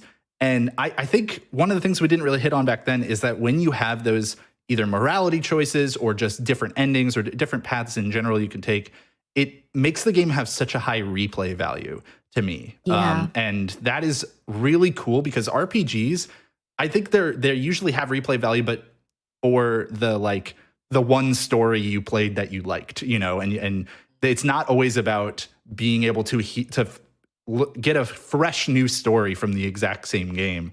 And I think that's a really cool opportunity with this one. Yeah, for sure. I'm a big fan, like I mentioned earlier, I'm a big fan of decision making, but there's the one thing that really piqued my interest specifically for Undungeon is that it said open world. And there aren't, like, when I think of open world, I think of, like, the new AAA 3D titles that have the big wide open world, or like something like Breath of the Wild or whatever. But then, like, you see a game like Undungeon with the pixel art, and then it has the open world. And I feel like I don't really see that all that often, and I'm really excited to see how that works together, and what it'll really, really look like. Definitely. I'm Twisted. Yeah, I was do you have saying, any I'm thoughts just on this feeling like all of my thunder got stolen because I've been saying Hyperlight Drifter, but you're dead. And so General Grievous sounds way cooler and way more PG than just being like, so you're dead, but you're playing Hyperlight Drifter. But definitely, like, I agree with Sumi on the aspect of there's not a lot of them that you see anymore that are going to be coming from indie companies with these pixel graphics or hand-drawn graphics or anything like that that says it's open world. Because even in the case of games like Hyperlight Drifter, it was open world kind of. You had your places you could go to, but you went to those places and you learned very quickly, oh, I have no business being here. I should leave immediately, if not sooner. This looks like it's going to have much more opportunity to let you just kind of explore freely. And it makes me very curious about how it's going to implement itself in the gameplay, because with all these story narratives that we've talked about, all the games today have had great story narratives, BT dubs. With that being kind of one of the big draws to it, does that mean that there's going to be segments of the game that I can accidentally skip because I might have found something that I leveled up with that made me OP really early? Is there going to be things that if I get them, it just gives me more lore instead? It has a lot of opportunity to really explore how it wants to engage those RPG elements. So I've been watching this one for a while. I have a little bit of bias as a result, but I'm definitely really, really invested to see what Tinyville is going to do with this. Yeah, and it says that your decisions help actually change the world around you too. So it's not just about your character's path. Bowie, did you have something you wanted to add on to that one?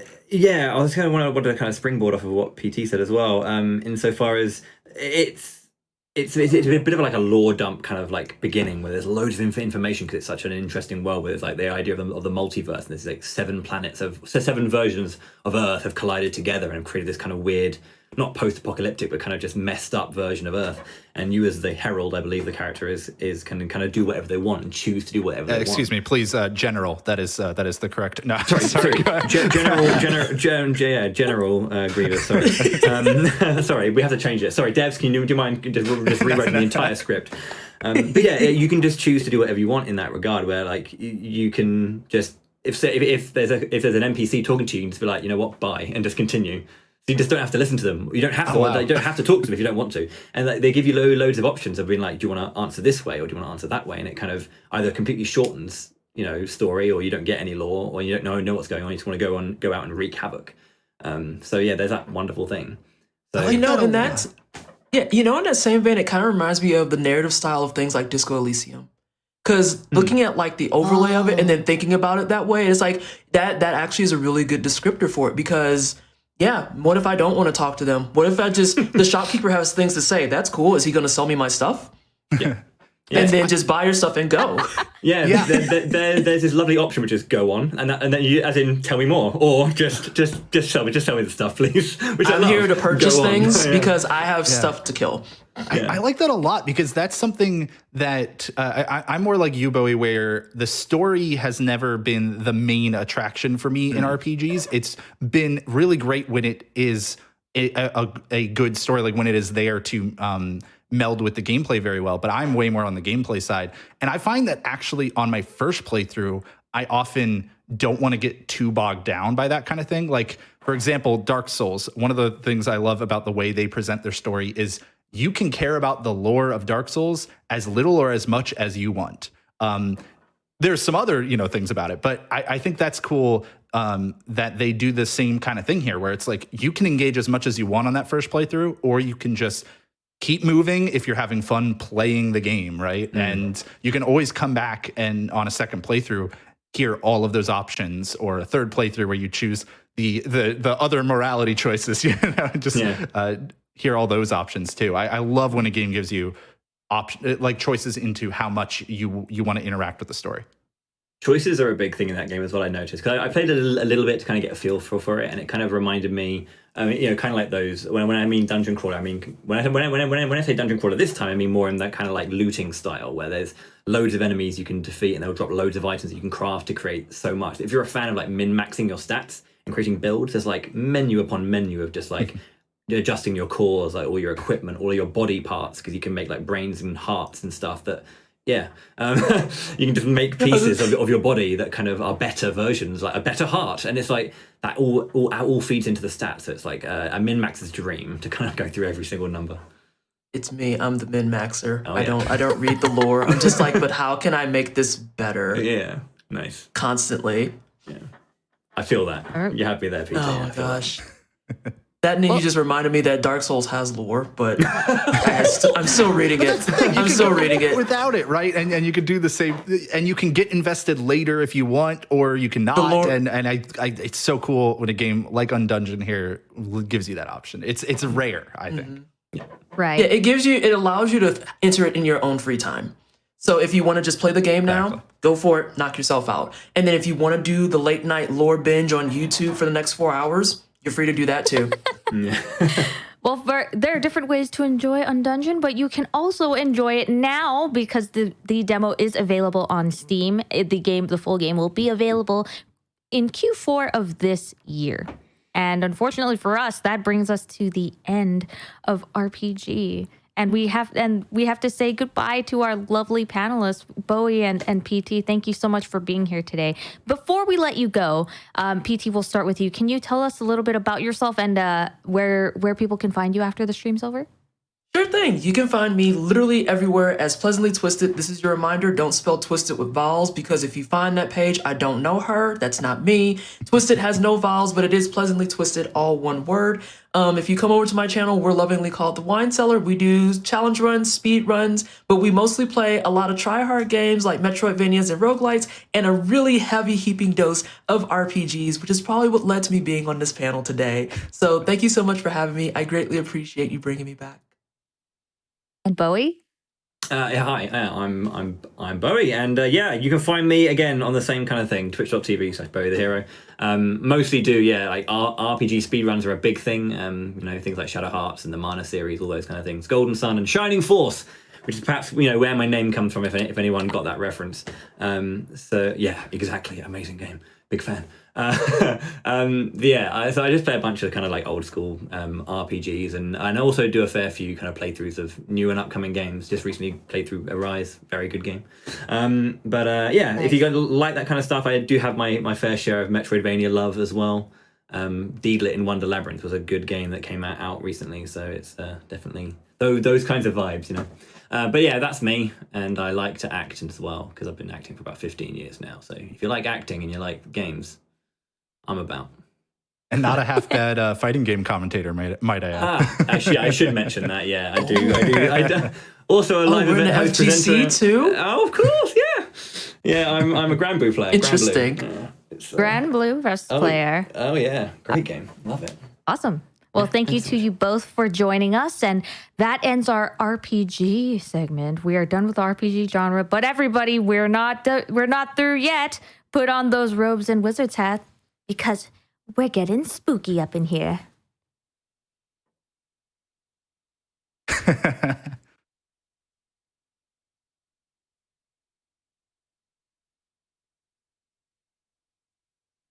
Welcome back, everybody. Welcome back. Yeah, to the spookiest time. And it is October 1st. It's the time of the season, the mood of the season, whatever it is. It's of the season.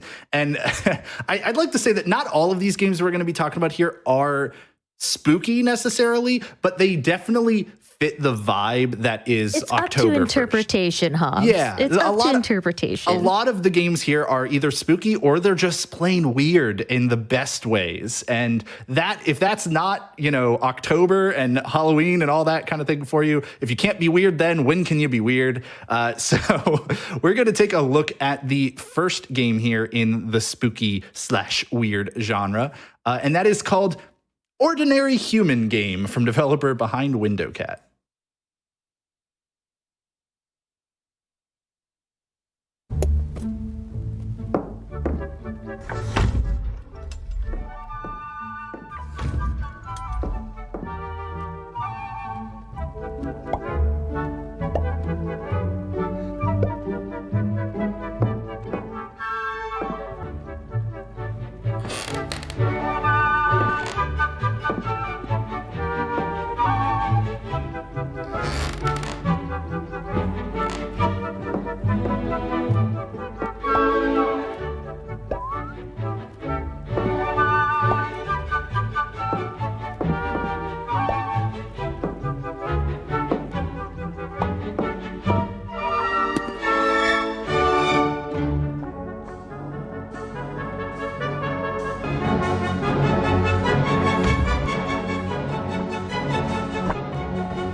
Ordinary Human game is a part of the spooky genre because we don't know what's happening in this game.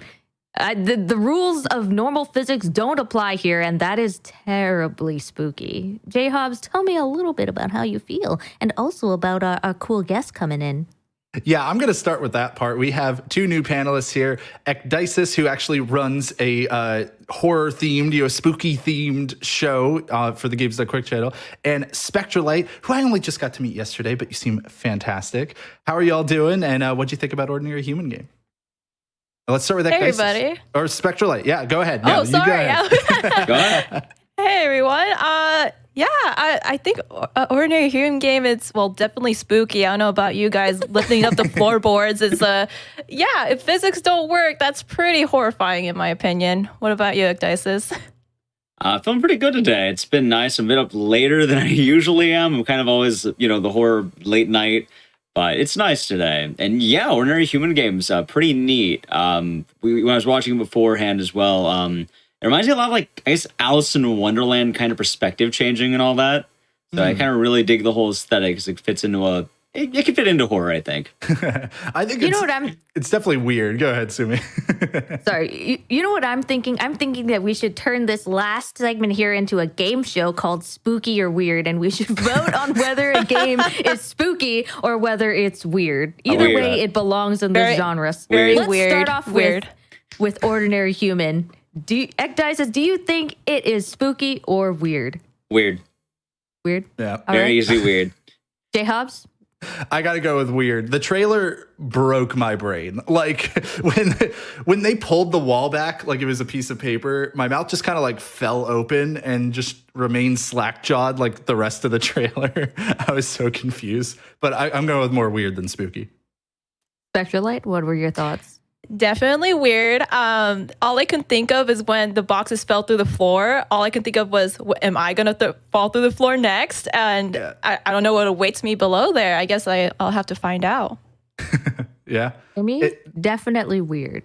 Yeah, definitely weird. And I love when games pull this kind of like, physics don't make sense kind of gameplay, because it's the kind of thing that it would be so much harder to do in any other medium, right? Video games are where you can pull like non-Euclidean geometry out and make it somehow make sense in a game world. And you have to solve puzzles based on that. And I mean, we don't know. We didn't see any kind of like enemies or anything really in this one, but that doesn't mean that there aren't going to be any. Or maybe you as you mentioned, you fall through the floor at that one point. Like, does this game take a hard left turn and turn into this really big spooky horror game? I don't know, but I definitely got enough to be intrigued. Exactly. As well, thinking about kind of like that whole idea where physics don't quite make sense. It kind of reminds me of like the really old school like Wile E. Coyote cartoons. And like they were like, oh, it's a painting. No, you can run through it. Not actually. And it's just really cool to have that in a game form. And I'm kind of hoping that we saw a few things with like the stairs, the plants, things are getting bigger, things are getting smaller. And I'm kind of wondering what else lies in there, because I imagine there's more objects to find.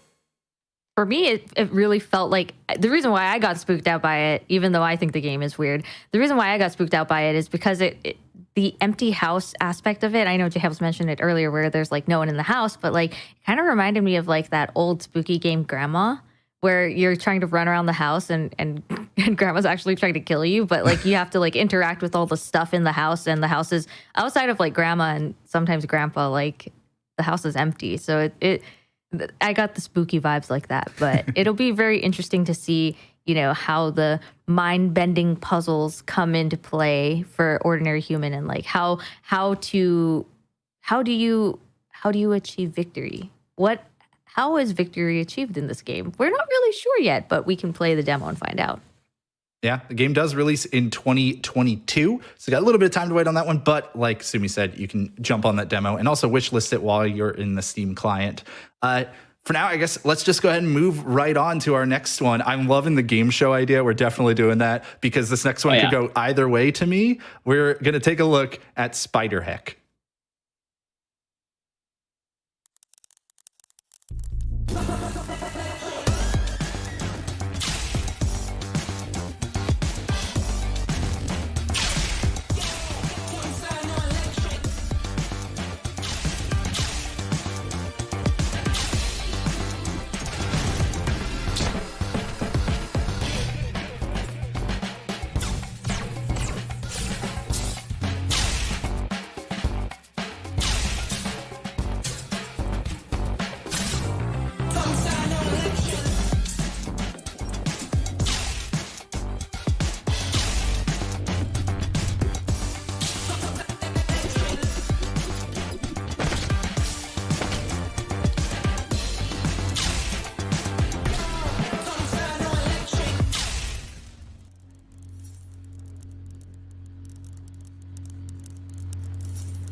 everybody knows that the most spooky thing about a horror game is the swearing. We're not allowed to swear here, so Spider Heck will be coming out soon.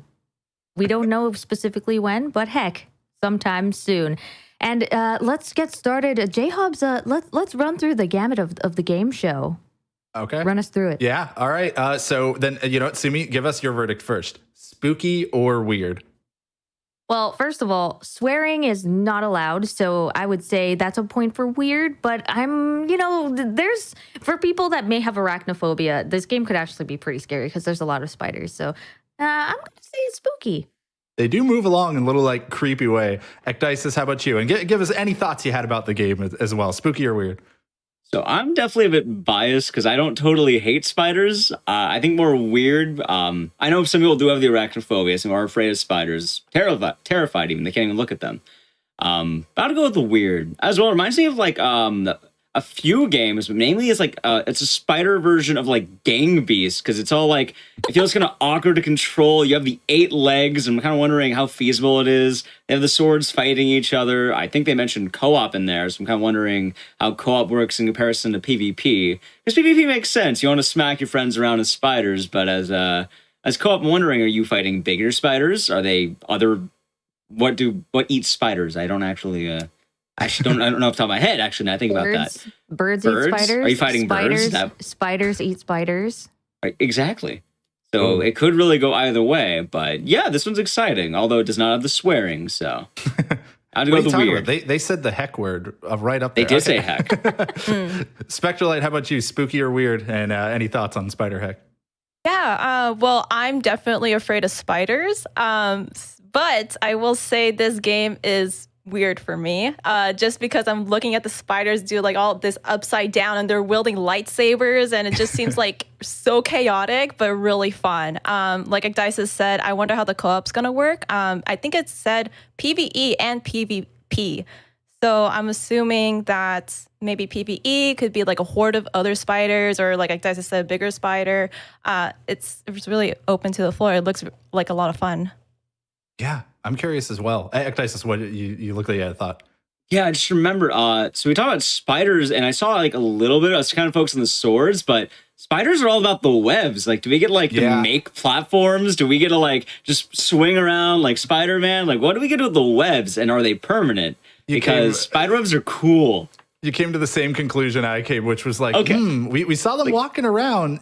Are we going to get to see anything with the web? I don't know. We'll have to find out, and anybody can play the demo today if you go to Steam and search for Spider Heck and download the demo. But to me, for me on weird or spooky, I'm going to actually go with spooky on this one, but in like the spooky, scary skeleton, like meme GIFs and stuff. So that's that vibe, which is, I guess, more weird. It counts. It counts though, right? Yeah, it counts. It's still spooky. But like, kind of like you were saying, Spectre, like it just looks like a great turn your brain off and have some fun with your friends, just kind of game. And that's sometimes you need that, especially in the last couple of years, I feel like.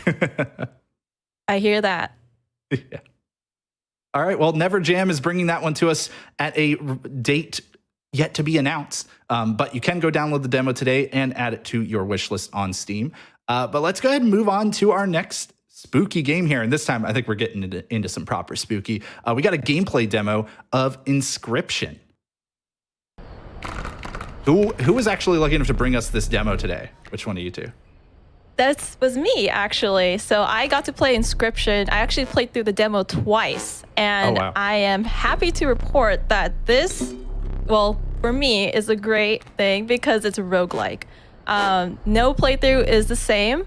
And it's kind of wraps in this deck building, card-based roguelike odyssey. So there's a story behind all of this. And as you can see here, there's 4 lanes for you guys to play cards. And it's just like a really creepy, dark vibe. There's this figure talking to you. And this is more of like a tutorial. He's explaining how the card game works. And I thought that what was really interesting is that the life point system in this game is not set. It's relative to your opponent, which is the scale part. So what do you guys think so far? It's so creepy. Like, I'm listening to the audio right now, and when your enemy is talking, there's just that low bass sound, and it's creepy. This is definitely like I already can say with certainty I will rate this as spooky and not weird. Yeah, I don't think I've ever seen a game like this that looks kind of like this before. Which, and maybe I don't know if you do or not, but the presentation to me is utterly unique. Like they kind of constantly trap you in that feeling of dread you get in something like a Five Nights at Freddy's or whatever, where you know the spooky thing is out in the darkness, but in those games, you eventually get your jump scare and then it kind of resets you and you start moving again, and that dread hasn't built up. This one doesn't seem like that necessarily happens. So you just kind of have that constant feeling of like, what is waiting there that I can see just out of the fringes of my vision. Ek, what are your thoughts on it? Love the animal aesthetics. I love the design of the map. I like the roguelike parts. And as a game that this would be similar to, actually, Resident Evil 7 had a DLC that was blackjack, had these giant cards. You could mess with your opponent. It was like the scales were tipping. You had to get the 21 or something. And the whole thing was you weren't sure what fate awaited you, kind of. Although I guess you kind of knew with the giant saw blade. But this, I love everything about it. I kind of saw a few playthroughs of this, and I'm excited. It's definitely interesting. Yeah, I was just going to ask you about the interesting. card game. Yeah. Yeah, it's there's a lot going on. So there's 4 lanes, and you can put creatures on them, and sometimes on the map when you move there's like little prompts saying, oh, you ran into like an obstructed path, and that's why there's boulders and stumps that could inhibit or help you in your gameplay against this mysterious figure. And all the cards that you play, they're themed after animals, and here there's this feature where you can fuse cards together. Wow. What I find really charming is that there are a couple of cards in this game that talk to you as the player. So it breaks that fourth wall. And so I find really charming. Yeah. I love it. So yeah, it's really cool. And as you can see there, the cat was sacrificed, and you don't have the cat any longer in your deck, but that card was fused with the ability of the cat. So yeah, I think cool. A card game where you meld cards together, and also, as we're going to see in a little bit, create completely new ones from scratch. I think that's a really neat concept. It's like somebody saw like a twin-headed thunder dragon from Yu-Gi-Oh! Forbidden Memories and thought, I could top that. I'm going to make a better card game, which, yeah, they probably did. It looks like they did by far. Also, to add really quick, because right now we're on the prospector here, we have like the red map, you had the orange one originally, and now it's green. I love how the aesthetic kind of changes where you might be. I think it's just kind of really fitting for the board, because you go from memories, you mentioned that you had like the Yami, you had the Umi, you had the water, you had the mountain, and in this, it's really just kind of cool to see the environment change around you. Mm-hmm. And then the mask too, like the fact that the character you're playing against this whole time, which seems to be the same person or the same creature, we don't know, does put on that mask, and it's in almost like a weird goofy tone, but then when it pulls back and the more you look at it, it seems to just get like creepier and creepier. Like it starts off as just like kind of funny, and then it's like, this is actually really unsettling. Exactly. Which it seems to be the vibe they're going for sure. It definitely creeps, and that's good. Spectralight, I have a question. So you're able to draw regular cards which have animals, but there's also a separate deck that just gives you squirrels. What is the point of drawing a squirrel? Yeah, so the squirrel in this game acts kind of like mana. So you use the squirrel as like a sacrifice to summon more creatures. So you have your main deck where that's the deck building portion, and then you have a set amount of squirrels you use to sacrifice and then summon those creatures. And as you can see in the previous segment, there were 3 items that you got, additional cards and like pliers. There's different tools in this game that could help you in your card game. So the pliers actually, when you use it, it'll take out a tooth from your character and put it on the scale. and help you out in like winning the game. So yeah, it's it can get really creepy in your face with that. So and we just saw there the creation of like a brand new card that has your name on it right there. Like that's me. Yeah. What is up? Like how did that system kind of work, or has anybody seen that before? I feel like I haven't. Like, that is really cool.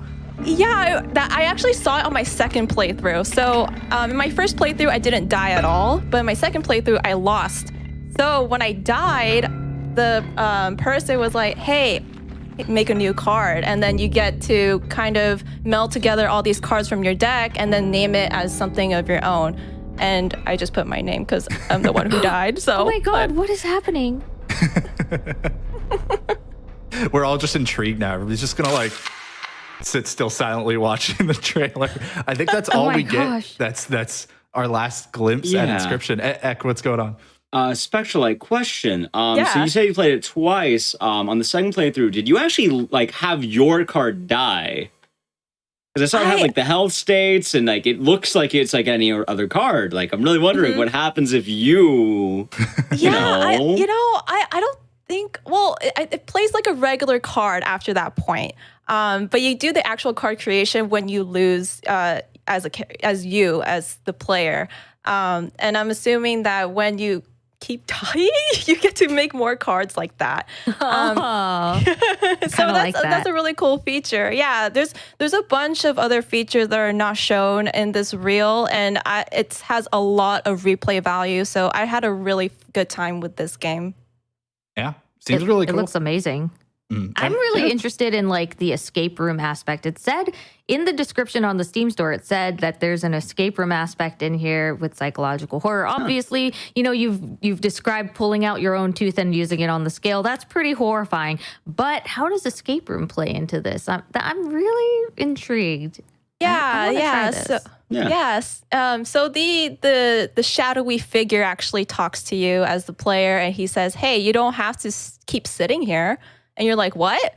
I'm sitting at a table, so you can get up and like you're in a cabin, and there's like all these other elements. Like there's a safe, there's a cabinet that needs a combination, there's locked items, and that's the escape room portion of this game. So there's like a bigger objective. You have to escape this cabin, and the way you do that is by finding clues through your journey by playing the card game with this person or this figure or animal or whatever this person is, thing is. Yeah. Being, entity, thank you. Entity. Wow, that's really cool. I was not expecting that to come up as a part of it. I don't want to even know anything more about this because I want the rest. I want to play this secret. one. Definitely play it multiple times. That's all I'm going to say. So. Yeah. Well, this inscription comes to us from publisher Devolver Digital, who always puts out some fantastic games, and developer Daniel Mullins Games, and it comes out October 19th of this year, so just a couple weeks away. Ooh. If you want to play the demo, so you're all prepped when the game comes out, you can go to the Steam client and download the demo today for free. And of course, you can add it to your wish list so that way you'll be notified when the game releases. Let's go ahead and move on to our final trailer here in the spooky/weird genre, where we can get back to our game show called Conscript.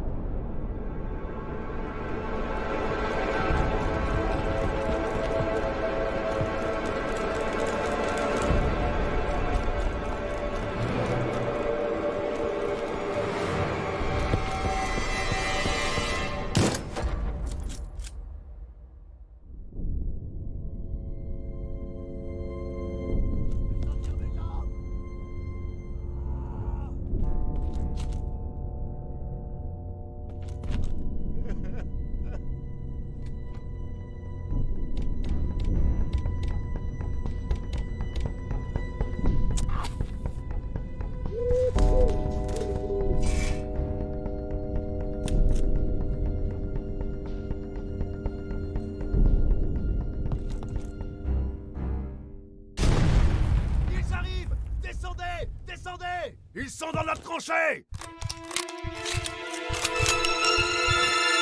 Soyez prêts!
Like the shopkeeper in Conscript said, what are you buying? Well, it could be you buying Conscript in 2022 when it comes out. But if you would like to try the demo for that, the demo is available right now. So you can navigate to the Steam client, go to the Next Fest page, or go straight to the Conscript page, download the demo, try it out, and see if you can survive the classic survival horror set in 1916. I don't know, man. I feel like we could play the game show, but I really kind of feel like it's a little more spooky than weird. But let's start with Ecdysis. What are your thoughts? Spooky or weird? Definitely spooky with this one. Like the whole vibe put down feels like kind of like a top down or like maybe even like a Hotline Miami-esque Resident Evil thing. Like we saw the merchant who's selling you ammo. I see, what are you buying? The RE4, you know him. And it just feels like that old school survival horror, which is great. And I kind of like the idea that you have a lot of that going on. It's also just got really neat atmosphere. It's really closed in because the horrors of trench warfare, the history of, I guess, World War I and all that. And it's just really, what's the word I'm looking for? Claustrophobic. It just... You're in there with the enemies, you're in there with soldiers, you're in there with what appears to be like zombies or monsters. And I really like this one. I feel like I've actually heard about before this, though, and I can't put my finger on where I heard it, but I'm excited for this one. Nice. So that is one vote for spooky. Spectralite, what are your thoughts? My vote is also spooky. Everything that Ecdysis said, I definitely got the classic survival horror vibes. The inventory management, the limited ammo, the limited resources. It just makes you feel like you're really on the edge of just like completely getting laid out by the enemies. And I do wonder who those enemies are, why they're after this one person. Is this person an intruder into the warfare, or if they're just like not where they're supposed to be? Like, I wonder who this character is, what their objective is, and we'll see, I guess, if we want to play the trailer and demo. I mean, sorry. Hobbs, what are your thoughts? Yeah, I mean, obviously going spooky, 100% on this one. It was super. It was atmospheric, is what I would put it, and I think claustrophobic is a good way of describing that as well, like Ecdysis said, because it definitely, when the armored enemies were kind of cornering the lone French soldier there that is our protagonist, that was just like, oh man, how in the world do you get out of that corner? Like, how are you getting out of that situation? And I like how in the trailer, they never showed you how you get out of that situation. I feel like every time that they had like the armor-clad enemies walk up, you never saw how it was really resolved. You saw things going poorly. And I think that was an intentional decision. They wanted that to be a surprise for the player to figure out how they were going to deal with that. Sure. And yeah, just navigating all those the twisted trenches, not knowing what's going to be around the next corner, and just fighting for your survival. I think that is definitely makes it have this heavy spooky vibe to it. Yeah, for sure. Definitely getting those Resident Evil vibes. Like, I see the inventory management, and then you can see that you can upgrade your weapons as well. There's, it's just, it gives me the creeps, man. Like, you're just walking around, just trying to mind your own business, just trying to live, and then people show up and say, no, you're not allowed to. And then you have to figure it out. I don't know. I'm definitely spooky for me, but excited to try this one. I just feel like, as someone that enjoys RE games, this is just one of those games that I'll really like. Absolutely. Also, kind of going on with what J-Hobbs said, the whole idea that you don't really know what's going to happen when the enemies get you, it actually kind of makes you wonder, because, normally, you die in a horror game, you die in any game, flap, you're dead. It's just death. But some games, I know, especially let's go, I think some Resident Evil games might do this. I definitely know Dead Rising does this. If you die to certain enemies, you actually get kidnapped, and they'll take you somewhere else. And even that this is trench warfare, and you might be in close quarters, if they're not really using, guns against you, certain enemies might try to use something else, I'm thinking. And it's going to be really neat. Maybe that's a way to break free or something. We did occasionally see a player character in different clothes, I think, in that trailer. So that, who knows? Yeah, death may not be the end. It may be just this new challenge to overcome. That's a good point. I'm really There's a lot of intrigue with this one. It's definitely got to play this one to learn more about it for sure. Spectrally, do you have any last thoughts on Conscript and its atmosphere of the 1916 Battle of Verdun? I think I'm pronouncing that incorrectly. Yeah, going off of what you guys said, definitely atmospheric. It made me feel like I was constantly under pressure and very claustrophobic. And going off of what you said, J-Hobbs, with the outfit change, I wonder if that character needed to like sneak out after getting captured. Like what Igdices said, there's like different missions you have to do to infiltrate the enemy or whatever the objective is for our protagonist. I'm really curious about that, but really excited, really intrigued by this. Yeah. This is going to be one. I think that we're all and we're all just going to like check out the demo for and to learn more than just what you see from these trailers. But can I point out just a very small little detail, just as a fun little thing that we got a post-credit scene in a trailer. I don't know how often you get a post-credit scene in a trailer. Sometimes you gotta love 2021 because we get just heck yeah, man. You get a post-credit scene in a trailer. I think that's really funny. They like to hide the little Easter egg reference as well in that scene, which is just perfect. It's so great. What are you buying? Love it. Big fan of Spooky, but unfortunately, I think that was our last Spooky game, and that makes me sad because that also means that we have to say goodbye to both of you, Spectralite and Igdices. Thank you so much for coming to our stream and for talking about some horror games. And Spectralite, thank you for explaining to us Inscription, because that game had so many things to explain, and you managed to answer all of our barrage of questions while also commentating on the video. Thank you so much for all of your contribution to this Next Fest. And if you have anything that you want to say to your fans, your viewers, and tell us where we can find you after the stream is over, Spectralite. How about you start? Yeah, sure.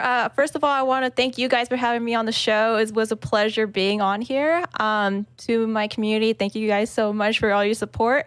And if you guys don't know me yet, hi, I'm Spectralite. You can find me on twitch.tv/Spectralite. I'm also Spectralite on YouTube, _Spectralite on Instagram and Twitter. And if you come by the channel, you see a lot of survival horror speedruns, mainly Resident Evil. But I do plan on branching out to other games like Fatal Frame and Silent Hill and those of the like. So yeah, come by for spooky season, and thanks for having me again. Igdices, where people find you? On my end, for one, I was going to say thank you for having both of us. It truly is an honor just being able to talk about spooky games here. So thank you for that. And then for me, you can find me on twitch.tv/Igdices. My name is, I guess, hard to pronounce, but pretty easy to spell. It should be somewhere around here somewhere. I never know what the highlight has, but somewhere there. I'm on there. I'm on YouTube. Twitter, it's Igdices_Twitch. And pretty much all that, like Instagram, anything really Igdices. And my end is I just speedrun every single horror game I can imagine. I have, I think, over 110 at this point. I try to add a bunch, and I just like playing the games I really like, which are mostly horror. And when these games come out, I probably want to look at these too. I really like the, Conscript and Inscription. Those two are definitely like jumped out at me, so I'm excited for those. All right. Yeah, well, you play. You play Dead by Daylight with me, and now I can be like, hey, let's play some Spider Hack. I'm down. I'm down. I'm down to join for that. Thank you so much for joining us today. Thank you again for having us. All right. Ew. Well, we'll say goodbye to you. And Sumi, unfortunately, that means it's also time to close the stream out, to end things today. But thankfully, Steam Next Fest is just getting started. That's right. Everybody can tune into the Steam client all week long. Please check out all the various games that are within. If you just click the Next Fest banner, you can see all the games involved here. Lots of fantastic indie games.